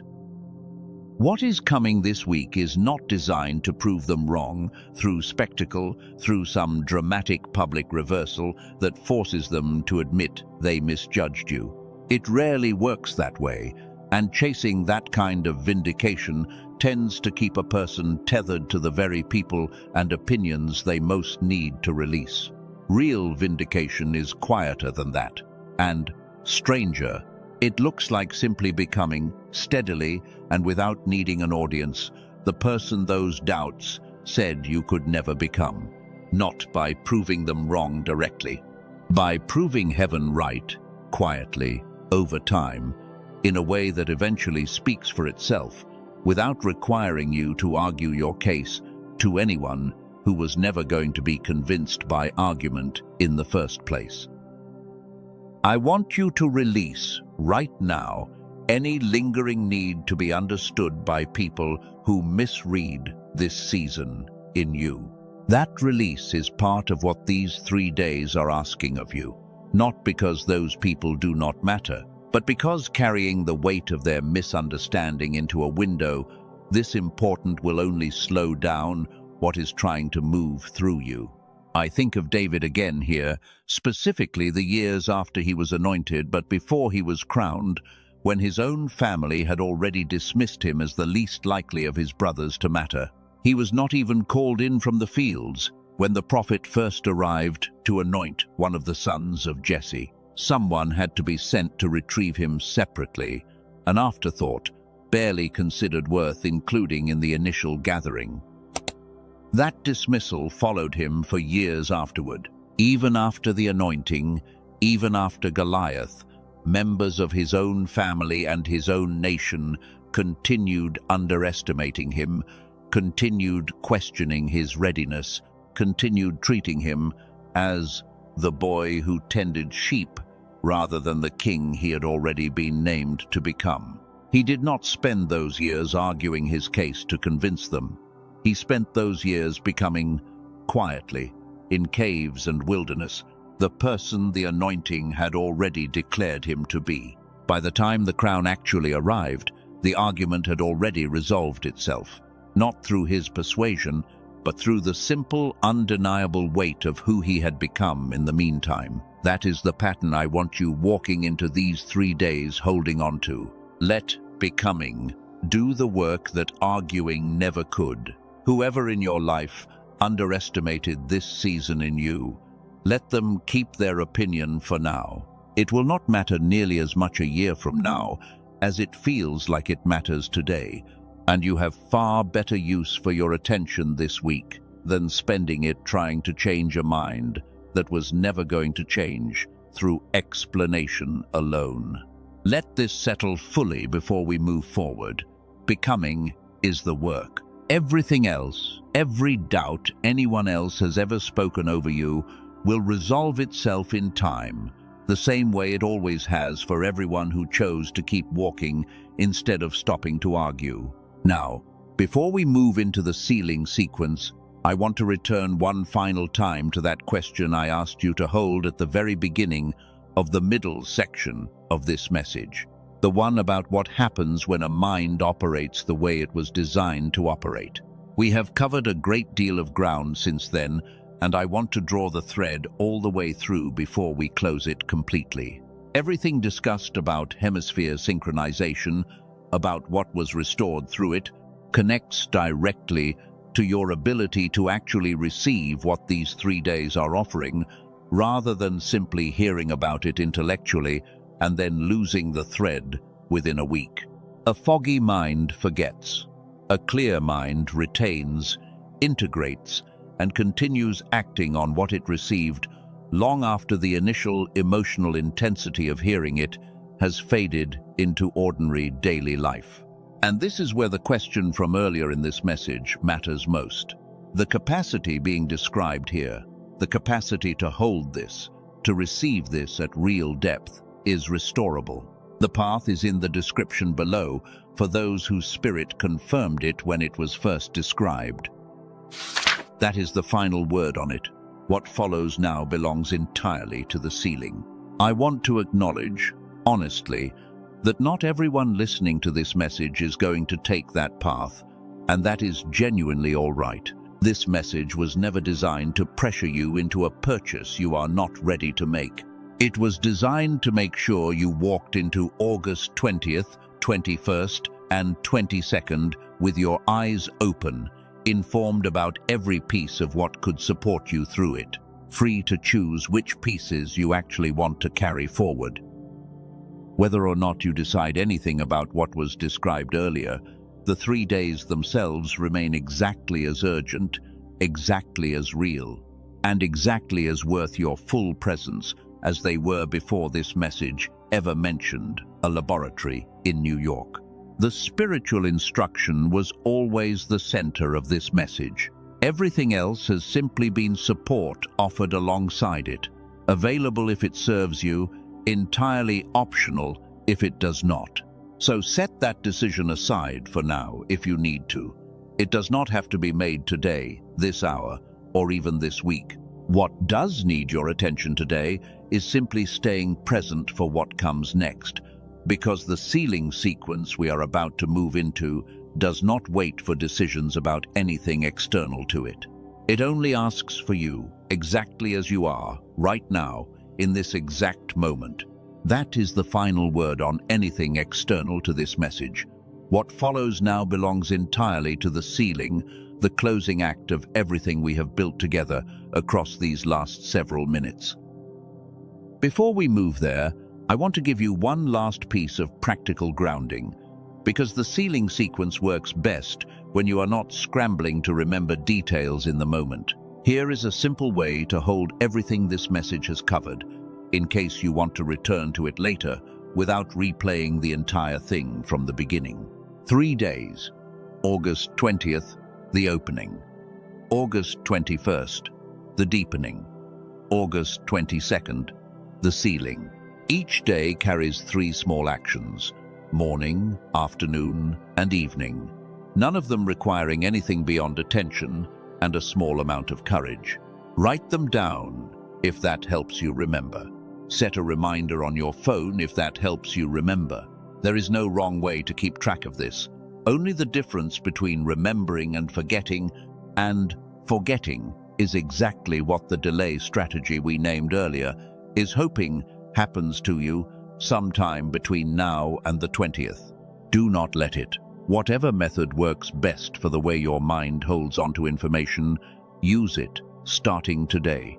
Before the details have a chance to blur together the way details from any video tend to blur together after a few hours pass. Before we move into the sealing itself, I want to give you a clear picture of what these final minutes of this message are actually going to look like, so nothing feels sudden or disorienting when we arrive there. We are going to move through 4 short movements together: a grateful pause, where we simply acknowledge what has already shifted in you during this message; a release, where you let go of whatever old identity or old excuse no longer belongs to you; a declaration, spoken with full weight, that names what you are stepping into; and finally, a quiet seal, brief and still, that closes this entire message the way a hand gently closes a door rather than slamming it shut. I am telling you this in advance because sealing moments work best when you are not caught off guard by them. Some of what follows will ask you to speak out loud, even briefly. If you are somewhere you cannot speak freely right now, a whisper works just as well, or even simply mouthing the words silently. What matters is the intention behind it, not the volume it is delivered at. I also want to acknowledge, one more time, everything you have walked through just to arrive at this point in the message: the exhaustion named at the beginning, the isolation, the betrayal that still stings sometimes late at night, the confrontation with a hidden voice that had been quietly telling you that you were the exception to all of this. You did not just listen to a message today, you did real work, internal work, the kind that rarely gets acknowledged by anyone else, because it happens in a place no one else can see. I see it, and more importantly, whatever you understand heaven to be, heaven sees it too, has seen it the entire time, long before this message ever reached you today. Take one more breath before we begin. In through the nose, if that is comfortable for you, held for a moment at the top, released slowly. You do not need to do anything special with this breath. Simply let it mark the transition from everything we have covered so far into the closing movements now beginning. There is no rush in what comes next. Sealing has never been about speed. It has always been about weight, about meaning what is said, rather than rushing through it to reach the end of a video. Slow down with me here. Even if everything in this message up to this point has moved with urgency, urgency and stillness were never opposites. This is the moment where that truth finally becomes fully visible. I want to acknowledge something else before we continue, something that has probably been true for at least part of the time you have spent with this message today. Some of what has been said may have felt uncomfortable, maybe even a little confrontational at points. That discomfort was never meant to hurt you. It was meant to loosen something that had been holding too tightly for too long, the way a stiff joint sometimes has to move through discomfort before it moves freely again. If any part of this message stirred defensiveness in you, resistance, an urge to argue back internally, even while continuing to listen, I want you to know that reaction is common and does not disqualify you from anything that follows. Resistance is often simply evidence that something true is knocking against a belief that has outlived its usefulness. It is not a sign you are unworthy of what is coming. It is a sign the old structure is finally being asked to give way. Let that resistance soften now, if it has not already, not through force, but through permission. Permission to set down whatever has been braced against this message, and simply receive what comes next with an open hand instead of a clenched one. Let us begin the first movement, the grateful pause. Take a moment right now to simply notice what is true in this instant without judging it, without needing it to look a certain way. Notice your breath moving in and out. Notice, wherever you are sitting or standing, the actual physical room around you, ordinary as it may seem in comparison to everything this message has described. And in the middle of that ordinary moment, I want you to say, thank you, quietly, for having been found by this message today instead of 100 other things you could have been doing with this exact block of time. Thank you for the exhaustion that finally has language now instead of sitting unnamed in your body. Thank you for the isolation that turned out to be preparation rather than punishment. Thank you for the betrayal that sharpened discernment you did not ask for but will need for the rest of your life. None of it was wasted. All of it was leading here, to this exact pause, on this exact day, days before a window that has been waiting for you specifically. Sit with that gratitude for a moment longer than feels entirely comfortable. Gratitude offered too quickly rarely lands with its full weight. Let this one land. Now the second movement, the release. I want you to bring to mind one final time whatever you have been carrying that no longer belongs in the next season of your life. This might be the same thing you named earlier during the 20-second protocol, or it might be something new that surfaced during this closing sequence. Whatever it is, bring it clearly into your mind now. See it clearly.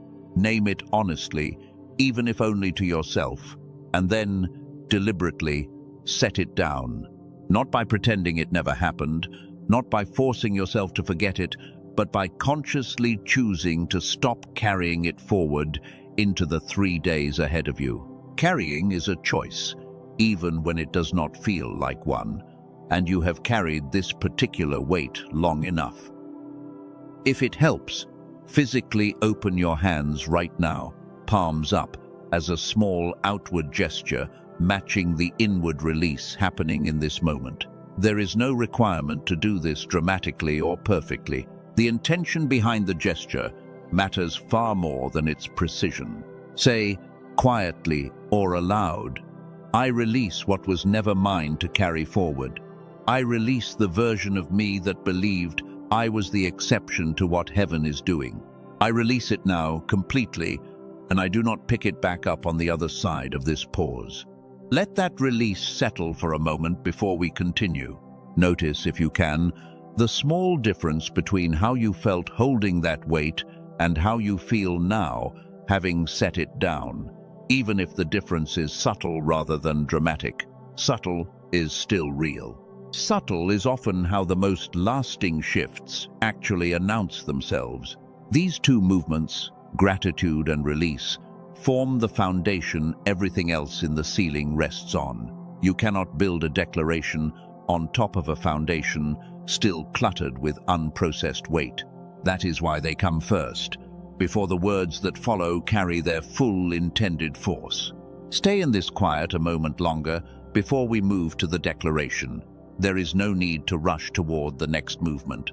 Everything meaningful in this closing sequence benefits from a little more stillness than feels strictly necessary, the same way the most important conversations in life rarely happen at a hurried pace. Now the third movement, the declaration peak, the most important words spoken in this entire message. I want you to say these out loud, if you possibly can, because there is a difference between thinking a truth and speaking it into the air, where it becomes something closer to a decision than a thought. Say this with me, phrase by phrase, at whatever pace feels right to you. I am not the exception to what heaven is doing this week. I am awake for what is coming, and I will not sleep through my own appointed time. August 20th, 21st, and 22nd belong to me, and I belong to them. I release what was never mine to carry, and I receive what has always been mine to claim. I am a cycle breaker, a watchman, chosen not by accident but by design, and I am done shrinking to make my calling comfortable for people who never understood it. Say the last line again if you need to. Some declarations need to be spoken more than once before they fully land in the body the way they have already landed in the spirit. There is no wrong number of times to say a true thing out loud. Now, the fourth and final movement, the quiet seal. This one requires no words at all. Simply close your eyes for a moment if you are somewhere safe to do so, or soften your gaze if you are not. Let everything spoken over the last several minutes settle into place, the way sediment settles at the bottom of still water once the movement that stirred it up has finally stopped. There is nothing left to add here, nothing left to prove, argue, or convince anyone of, including yourself. What needed to be said has been said. What needed to be released has been released. What needed to be declared has been declared out loud into the air, where it now exists as something more solid than it was before you spoke it. This is the part of the ritual that resists description, because it is not really made of words at all. It is simply presence, held quietly, for as long as it needs to be held. Some people feel something distinct in this moment: warmth, tears, a settling in the chest. Others feel simply calm, unremarkable calm, which is its own kind of confirmation. There is no correct way to experience a quiet seal. There is only your own way, and it is enough exactly as it comes to you. Stay here for a breath or two longer before we move into the final words of this message together. The sacred seal is now complete. Grateful pause, release, declaration, and quiet seal, the same four movements that have closed appointed moments like this one for as long as people have known how to mark an ending as sacred, rather than simply letting a season fade out unnoticed. I want to say one thing clearly before we move toward the very last portion of this message. Everything that happened in the last produce an immediate, unmistakable sense of shift. Others work more quietly, revealing their full effect only in hindsight, days or weeks later, once you notice how differently you are moving through situations that used to overwhelm you. Do not judge what just happened by how dramatic it felt in real time.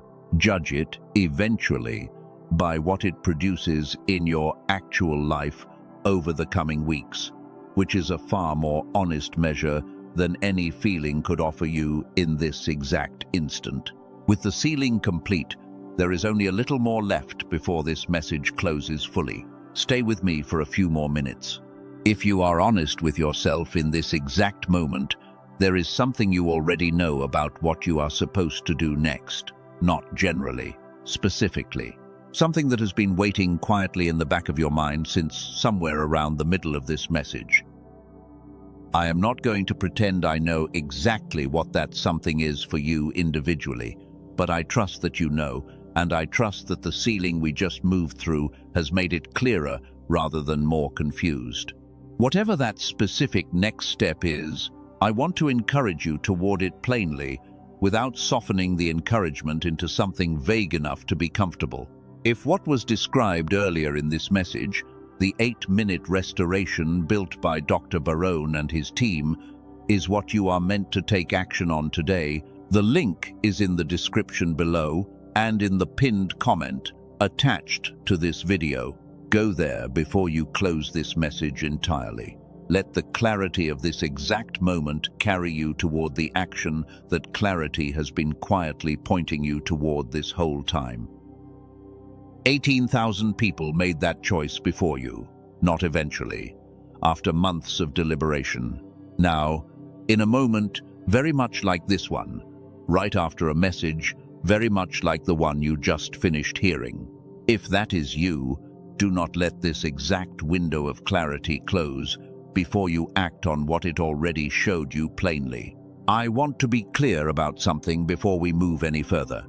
This message was never built to pressure you into anything you are not ready for. Everything I have described about what was discovered in that laboratory in New York exists to support you through these 3 days, not to define whether you are worthy of walking through them. You were worthy of that before this message ever mentioned a single scientific detail. If today is not the day for that particular decision, that is genuinely all right. The 3 days remain exactly as real, exactly as urgent, and exactly as available to you either way. Nothing about your standing in this window depends on a purchase, and I never want you to walk away from this message believing otherwise, even for a moment. What I do want you walking away with is absolute clarity about what August 20th, 21st, and 22nd are asking of you, and a settled resolve to actually do it with or without any additional support beyond what your own spirit already carries into this window.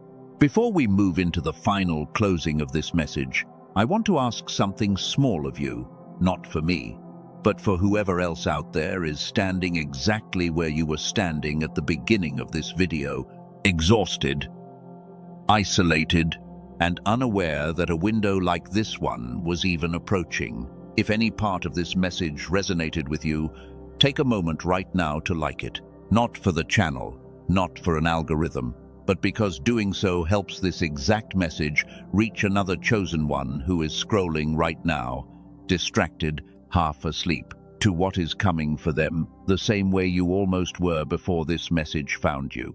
And if you know someone specifically, a friend, a family member, anyone carrying the same exhaustion you have been carrying, share this with them today, before the window narrows any further than it already has. Small actions like these rarely feel significant in the moment they are taken, but you already know better than most how much weight small unnoticed actions can actually carry once enough time has passed to reveal what they were quietly building toward. Now we come to the last door. I have talked about doors and windows all through this message.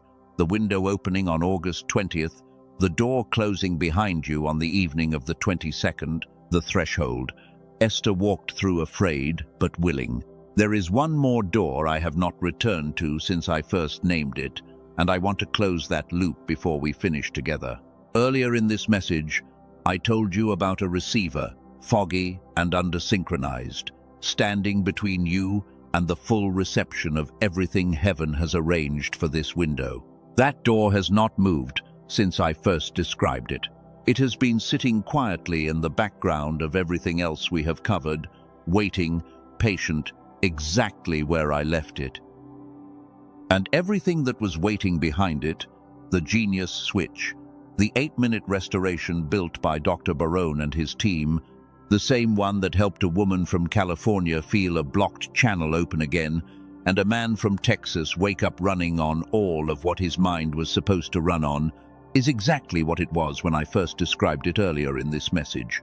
$39 to walk through, a guarantee that costs you nothing to try, since every dollar returns to you if it does not work exactly as described. 4 bonuses waiting quietly on the other side, still included, still yours if you choose to open this particular door today. The path to it is in the description below this video and in the comment pinned to the top of this page. Both point to the exact same door. Neither one will move if you come back looking for it tomorrow instead of today, and I want to be honest with you about that rather than letting you assume it will simply wait indefinitely for a more convenient moment. I am not going to describe it further than this. Everything you needed to know about it was already said earlier in this message, in full, without exaggeration or oversell.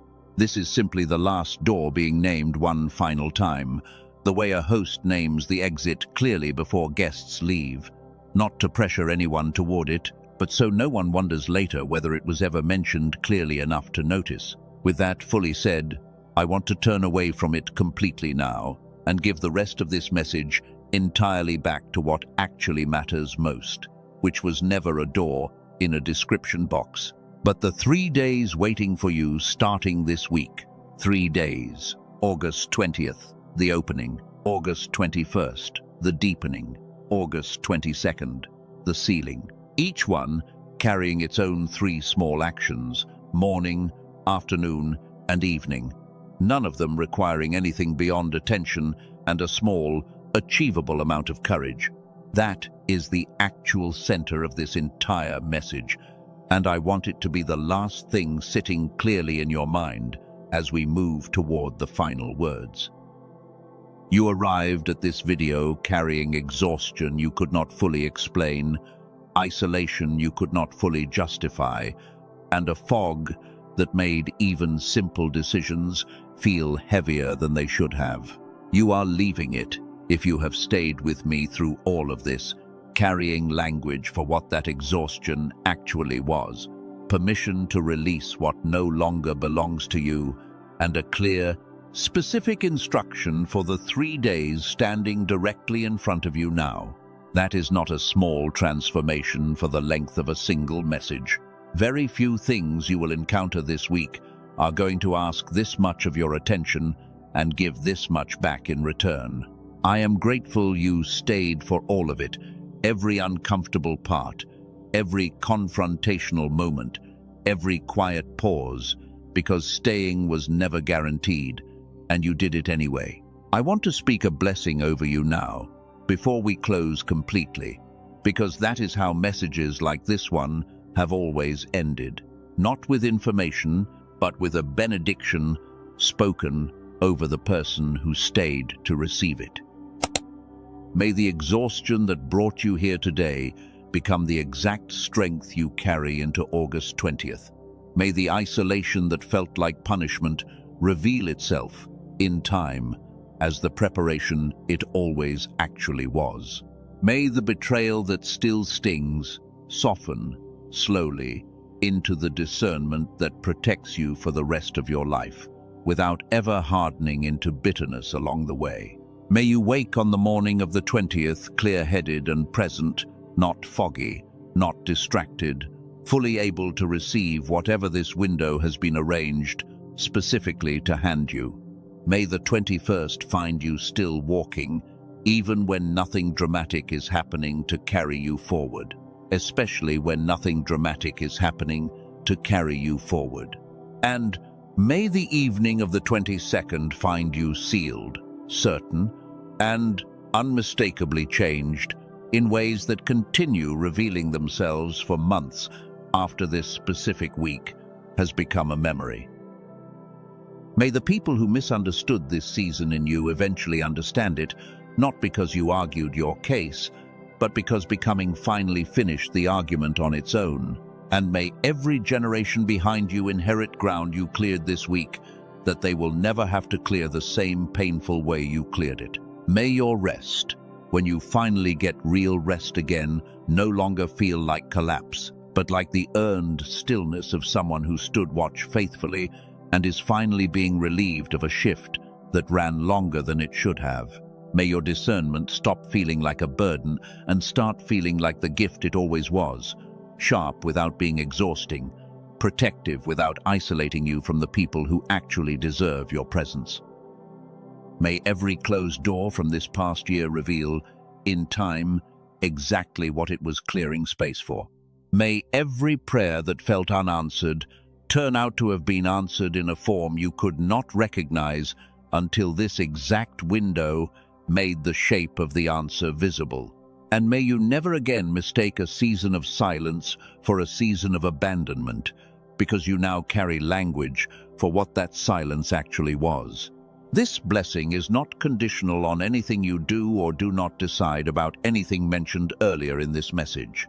It belongs to you regardless, freely, the same way everything real that heaven offers has always been freely given rather than earned through transaction.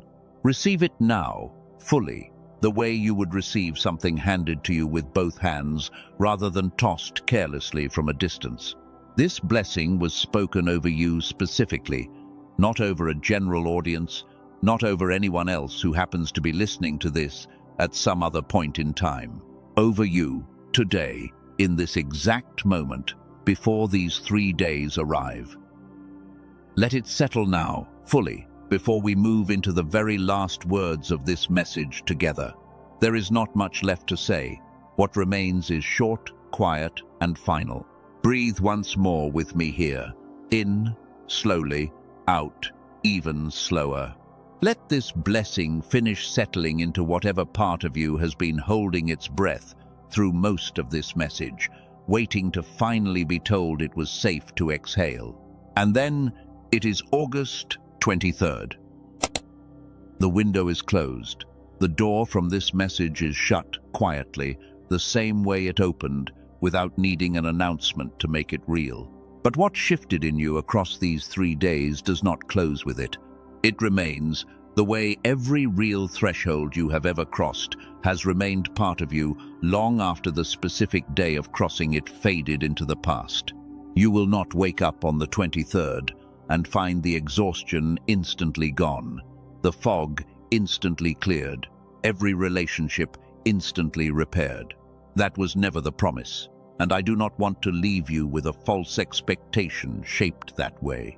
What you will carry forward instead is something quieter and more durable than instant transformation, a settled knowing that you did not sleep through your own appointed time, that you walked through it, awake, present, and obedient to what it asked of you, 3 small actions at a time, across 3 specific days. That knowing becomes a foundation, not the finish line this message might have felt like it was building toward, but a foundation, solid enough to build the next season on top of, whatever that next season turns out to require of you. I think back one more time to Elijah, resting under the broom tree after the driest, most exhausting stretch of his ministry, wanting to give up entirely. Heaven did not scold him for his exhaustion. It fed him, let him sleep, fed him again, and only then, gently, gave him the next instruction. Rest and readiness were never opposites in his story, and they are not opposites in yours either. If, after these 3 days, you find yourself needing to rest, rest fully, without guilt, without rushing back into productivity before your body and spirit have actually caught up with what your spirit just walked through. The window closing does not mean the next assignment starts the following morning at full intensity. It means a threshold has been crossed, and thresholds, once crossed, deserve a moment of stillness before the next stretch of road becomes visible. That stillness is not laziness, it is wisdom. The same wisdom that let Elijah sleep before it. Let him hear the still, small voice waiting for him further down the mountain. Give yourself that same permission now, however long it takes to feel ready for whatever comes next. I also want to leave you with something to watch for in the weeks following the 22nd, small signs that the window did its work, even if nothing dramatic marked the exact moment it happened. Watch for conversations that used to drain you starting to cost less energy than they once did. Watch for decisions that used to feel murky arriving with more clarity than you expected. Watch for a specific kind of quiet confidence showing up in rooms where you used to shrink automatically, without needing to think about shrinking at all. None of these signs will announce themselves loudly. They tend to arrive the way most real change arrives, subtly, cumulatively, noticed mostly in hindsight rather than in the moment they first appear. Keep a small note somewhere, if that helps you, and check back on it a month from now. You may be surprised by how much had already shifted by the time you finally stopped to look for it directly. Carry all of this with you now as we move toward the final closing words of this message. I want to say thank you one final time in the most direct way I know how. Thank you for staying, not just for the length of this message, though that matters more than you probably realize, in a world built to pull your attention away every few seconds. Thank you for staying present through the uncomfortable parts, the confrontation with the hidden voice that told you that you were the exception, the honest reckoning with regret and missed windows from your past. That kind of staying is rare. Most people scroll past the discomfort long before they reach the clarity waiting on the other side of it. You did not. Whatever else comes of these 3 days, that alone is worth acknowledging plainly before we close. I want you to walk away from this message carrying one sentence more than any other, because if you remember nothing else from everything covered here, this is the one worth keeping close. You are not the exception. This applies to you, and the window that opens on August 20th has been waiting specifically for someone exactly like you to walk through it awake. Let that be the sentence you carry into the 20th, into the 21st, and into the ceiling of the 22nd. Not fear, not urgency for its own sake. Simply the quiet certainty that you were found, named, and prepared for this exact window, on purpose, by something that has never once mistaken you for someone else. If you have not yet typed the word "ready" in the comments below, the way I asked earlier in this message, there is still time before you close this video entirely. Not for performance, not to prove anything to anyone scrolling past your comment later, simply to mark, on record, in your own words, that this warning reached you and you received it. Awake, 3 days before the window it was pointing toward. Come back after August 22nd if you want to. Tell me, tell whoever else reads it, what shifted across these 3 days, dramatic or quiet, sudden or gradual. Testimonies like that matter more than you might expect, not for me, but for the next chosen one who finds this message after you, wondering whether any of it is real, looking for evidence that someone who watched before them actually walked through it and came out the other side changed. You could be that evidence for someone else, the same way the 2 testimonials earlier in this message became evidence for you. That is how this has always worked. One person walking through a window faithfully, becoming proof for the next person standing exactly where they once stood.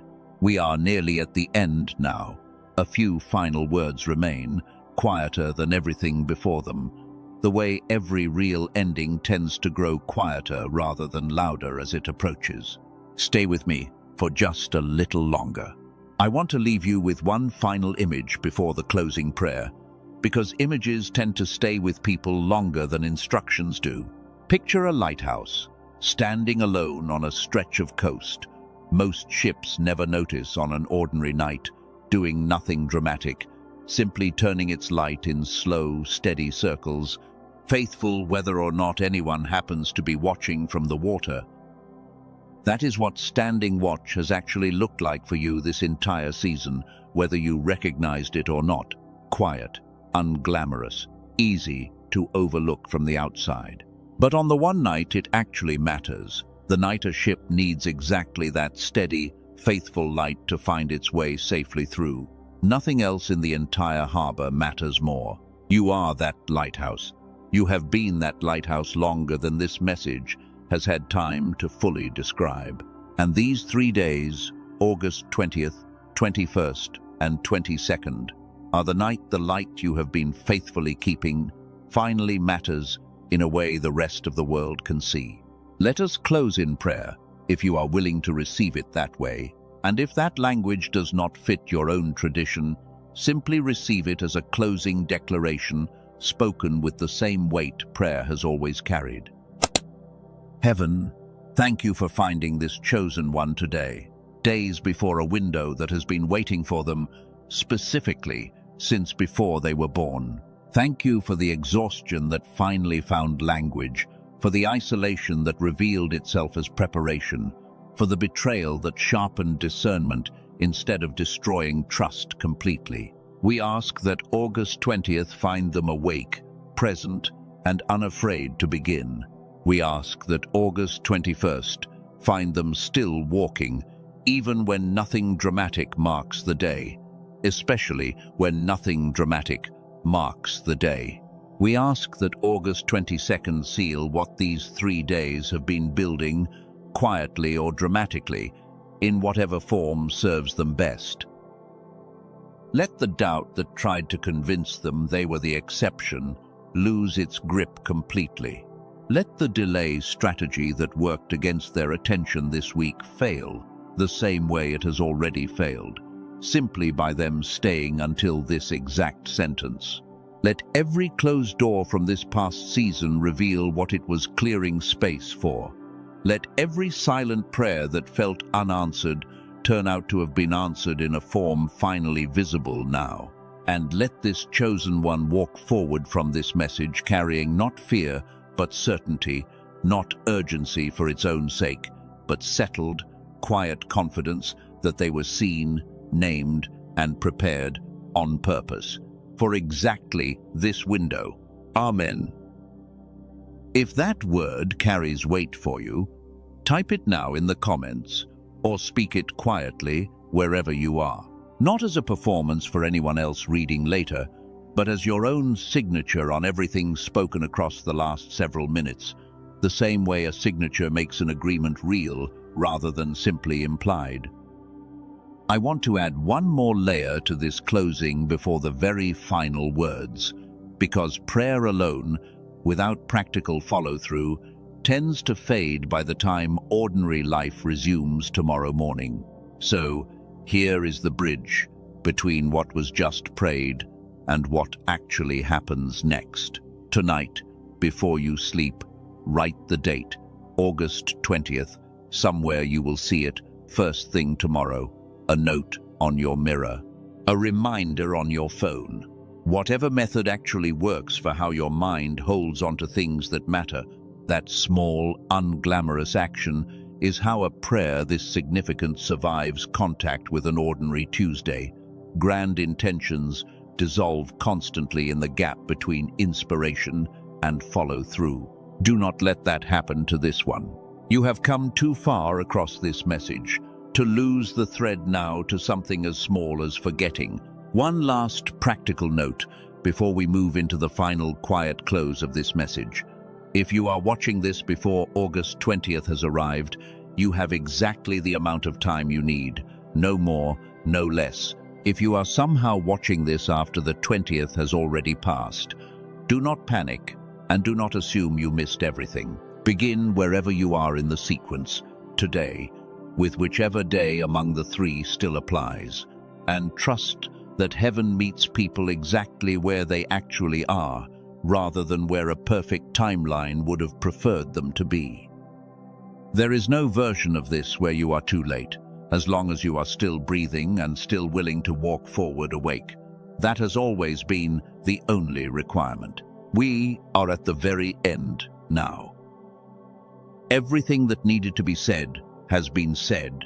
Everything that needed to be released has been released. Everything that needed to be declared has been declared, out loud, into the air, where it now exists as something more solid than a passing thought ever could. There is nothing left to add, no further instruction, no further warning, no further explanation. Only quiet now, the same quiet that has followed every real threshold since the first one was ever crossed by anyone willing to walk through it awake. Let this final quiet hold you for a moment before you close this message and step back into the rest of your day. Whatever that day holds, whatever conversation or task or ordinary moment is waiting for you the second this message ends, carry this stillness into it. Let it be the first thing that meets whatever comes next, rather than the noise this message interrupted in order to reach you. You were found today, not by accident, not by an algorithm that happened to place this in front of you at random. Found, specifically, days before a window that has been waiting for you since before you had language for any of this. That is not a small thing, and I do not want the ordinariness of the rest of your day to make you forget it happened. August 20th, August 21st, August 22nd. Say them once more, quietly, to yourself, before this message ends completely. Let them be the last words settled into your mind, rather than whatever notification or task is waiting to pull your attention the moment this video stops playing. 3 days, 3 small sets of actions. One window appointed long before you knew your own name, closing gently on the evening of the 22nd, having already given you everything it came to give. Whether that gift arrives dramatically or arrives so quietly, you only recognize it weeks later, looking back with a clarity you did not have in this exact moment. Either way, you will not be the same person on August 23rd that you were today. That is not a threat. It was never meant as one, however urgent the earlier parts of this message needed to sound to reach you at all. It is simply the truth about what appointed windows do to the people who walk through them, awake instead of asleep. Go now, gently, back into the rest of today. Do whatever is next on your list, whatever ordinary task was waiting before this message interrupted your morning or your evening or whatever hour you happen to find this at. But carry the stillness with you as you go, the same stillness that closed the sacred seal a little while ago, the same stillness that has been quietly present underneath every urgent word spoken across this entire message. You are not walking away from something that ends here. You are walking towards something that begins in a matter of days, carrying everything you need for it already settled inside you, named, released, declared, and sealed. Nothing more needs to be added. Nothing more needs to be proven. You simply need to arrive, awake, on August 20th, and let the rest unfold exactly the way it was always going to unfold, for someone who finally stopped sleeping through their own appointed time. One final breath, together, before the very last words of this message. Let it out slowly. Let your shoulders drop one final time. Whatever you carried into this message, exhaustion, doubt, a fear you could not quite name, you do not have to carry it in the same way any longer. Something shifted here. Trust it, even without proof.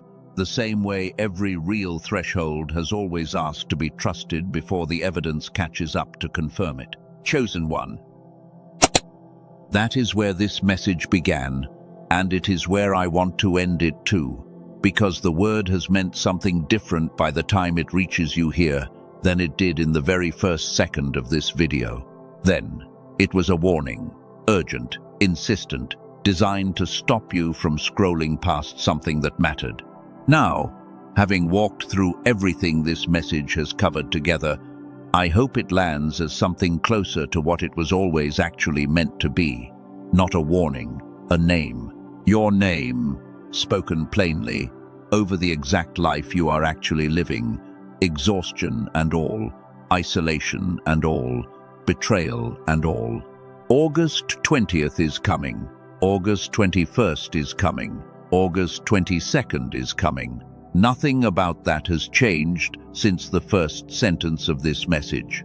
What has changed, if you stayed for all of it, is you, not your circumstances necessarily, not yet, not today. But something quieter and more foundational than circumstances, a settled clarity about what these 3 days are asking of you, and a resolve, hopefully sealed as firmly as anything spoken during this message can seal it, to actually walk through them awake.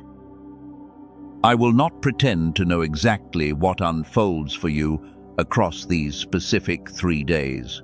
No message, however carefully built, can promise the precise shape of what an appointed window produces for any one individual life. But I trust the pattern this message has traced from the very beginning. Exhaustion revealing itself as preparation, isolation revealing itself as protection, and a window like this one revealing itself, in time, as exactly what it was always meant to be for someone willing to walk through it rather than sleep past it. So walk, not perfectly, not without fear, the same way Esther walked without her fear fully resolved, not without doubt occasionally resurfacing, the same way it resurfaced more than once across the last several minutes of this message. Simply walk, 3 small actions at a time, morning, afternoon, and evening, across 3 days that were arranged for you before you had any language for any of this. The window is opening. Do not sleep through it. Chosen one, this warning has reached you, and now it belongs to you, fully, to carry into these 3 days, however you choose to carry it. Whatever you decide, walk through them awake. That was always the only thing this message ever truly asked of you. I want to leave you with one last piece of honesty before the very final line, because you have earned honesty across this entire message and deserve it right up to the end. I do not know you personally. I do not know your name, your face, or the specific texture of what these last several weeks have actually looked like from the inside of your own life, rather than the general patterns this message has described. But I know the shape. I have watched it repeat across enough lives to recognize it instantly. The exhaustion that will not lift, the isolation that felt like punishment, the fog that made even simple choices feel heavier than they should have. And I know that shape almost always resolves the same way, not through more striving, but through a window like this one, arriving at exactly the right moment, asking for exactly one thing: attention, presence, a willingness to stay awake instead of sleeping through it. You gave this message that attention today. Give the 3 days ahead of you the same. Chosen one, August 20th is 3 days away. Whatever this last hour has cost you in attention, it was never wasted. It was the exact preparation this window required, delivered right on time, the way everything in this message has arrived exactly when it needed to. Go now, walk through it awake. That is all this message ever asked of